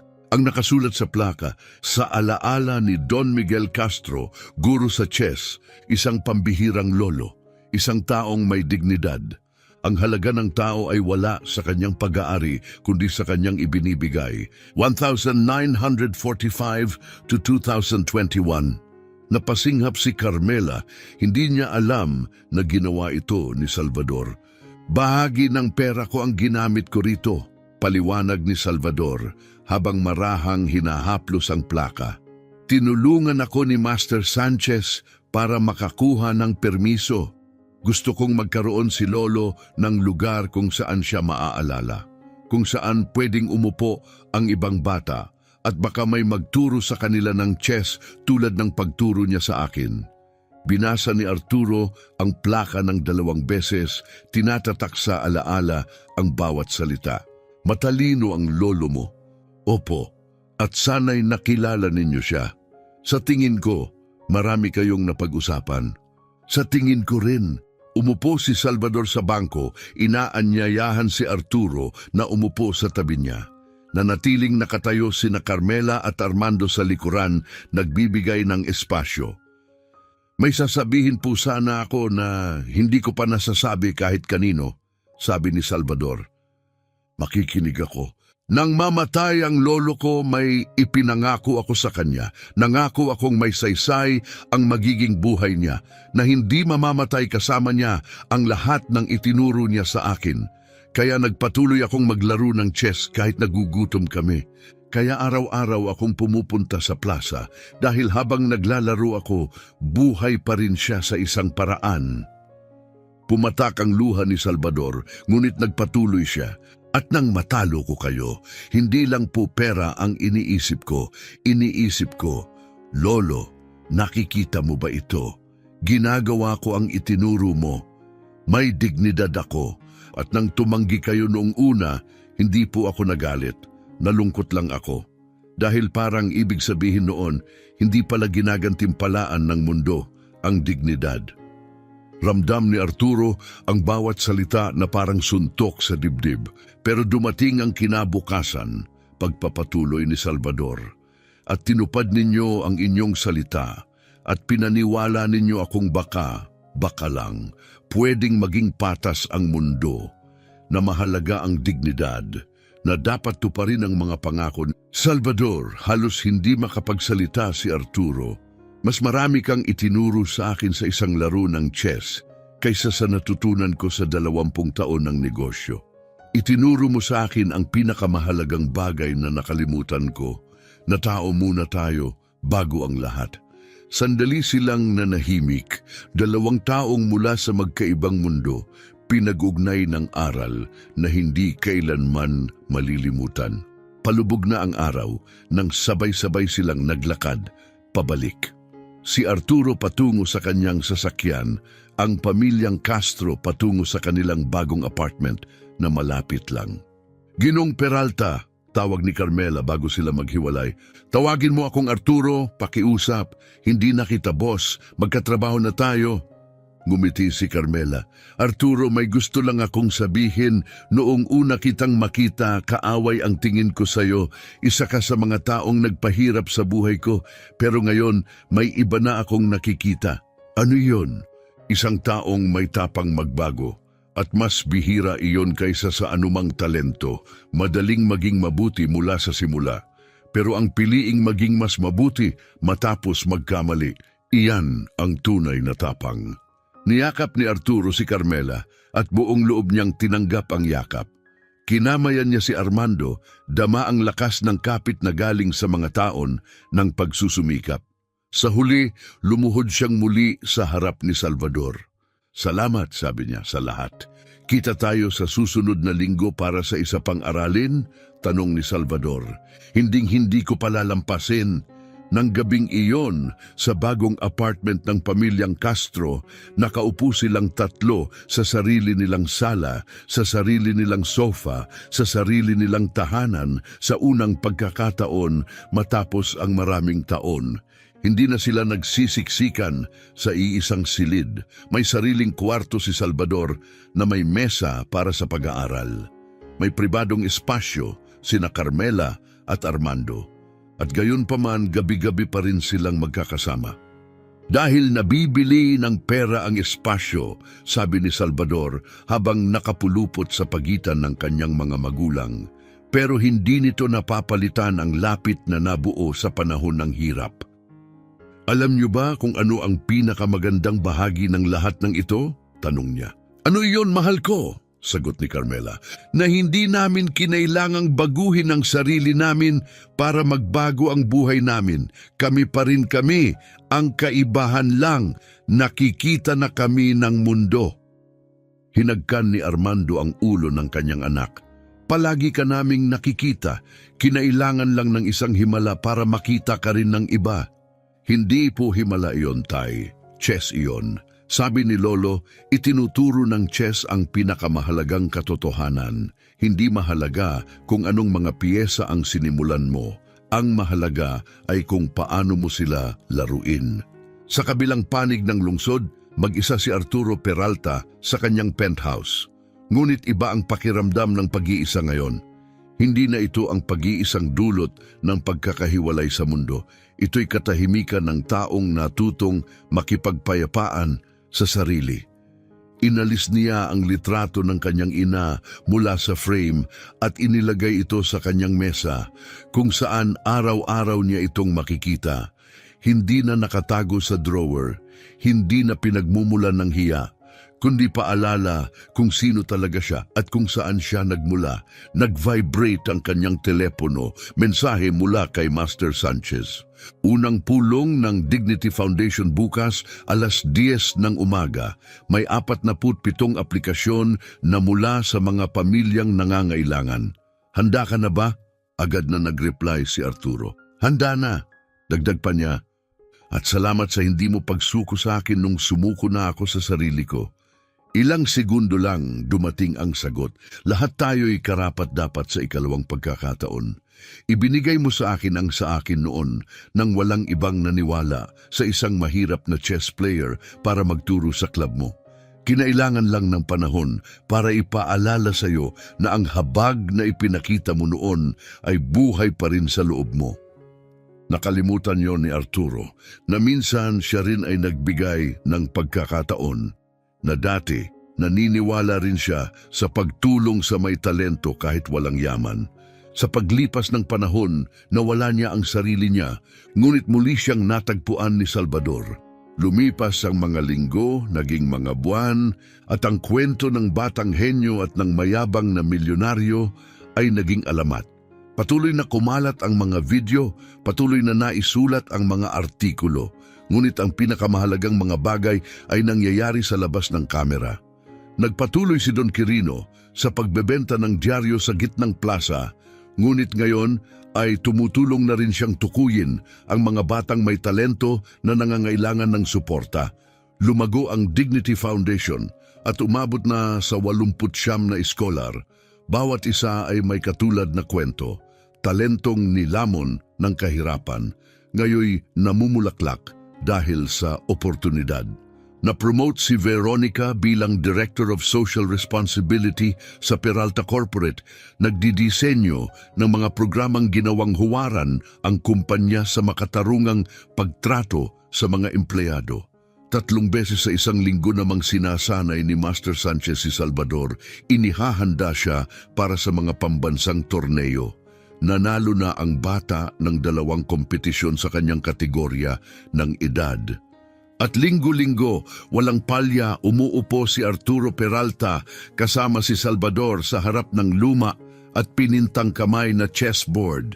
Ginawa ng isang lalaking hindi niya kailanman nakilala, ngunit siyang nagturo sa kanya ng pinakamahalagang aral ng kanyang buhay. 1 taon matapos ang araw na nagbago ng lahat, nagdaos sila ng isang espesyal na seremonya. Sa gitnang plaza, sa tabi ng fountain na sa wakas ay naayos na dahil sa donasyon ni Arturo, inilunsad nila ang isang programang pangkomunidad sa chess. 20 board ang permanenteng inilagay sa mga mesa na yari sa semento. Ang mga voluntaryong guro, kabilang si Master Sanchez, ay nagbigay ng libreng aralin sa sinumang batang gustong matuto. Si Salvador, na ngayoy 12 taong gulang na, ang nagbigay ng pambungad na talumpati. Hindi na siya ang mahiyain at tahimik na batang kilala noong 1 taon. Mapagkumbaba pa rin siya, ngunit natagpuan na niya ang kanyang tinig. Itinuro sa akin ng lolo ko na ang chess ay parang buhay, sabi niya sa harap ng daan-daang tao. Lahat tayo ay nagsisimula sa parehong piyesa, tig-16 bawat isa. Hindi mahalaga kung ikaw ay mayaman o mahirap. Sa board, pare-pareho ang ating potensyal. Itinuro niya ang mga bagong board, ngunit sa totoong buhay, hindi ganoon. May mga taong nagsisimula na may lamang, mayroon ding nagsisimula na halos wala. at matagal kong inisip na hindi iyon patas. Akala ko isinilang ako sa maling panig. Ngunit ngayon, may iba na akong nauunawaan. Hindi natin kontrolado kung ano ang panimulang ibinigay sa atin, ngunit kontrolado natin kung paano tayo maglalaro. At higit sa lahat, kapag may pagkakataon tayong gawing mas patas ang laro para sa iba, iyon ang pinakamahalagang galaw na maaari nating gawin. Umalingaw-ngaw ang palakpakan sa buong plaza. Naroon si Arturo, nakatayo kasama ang mga empleyado ng kanyang kumpanya na kusang dumalo.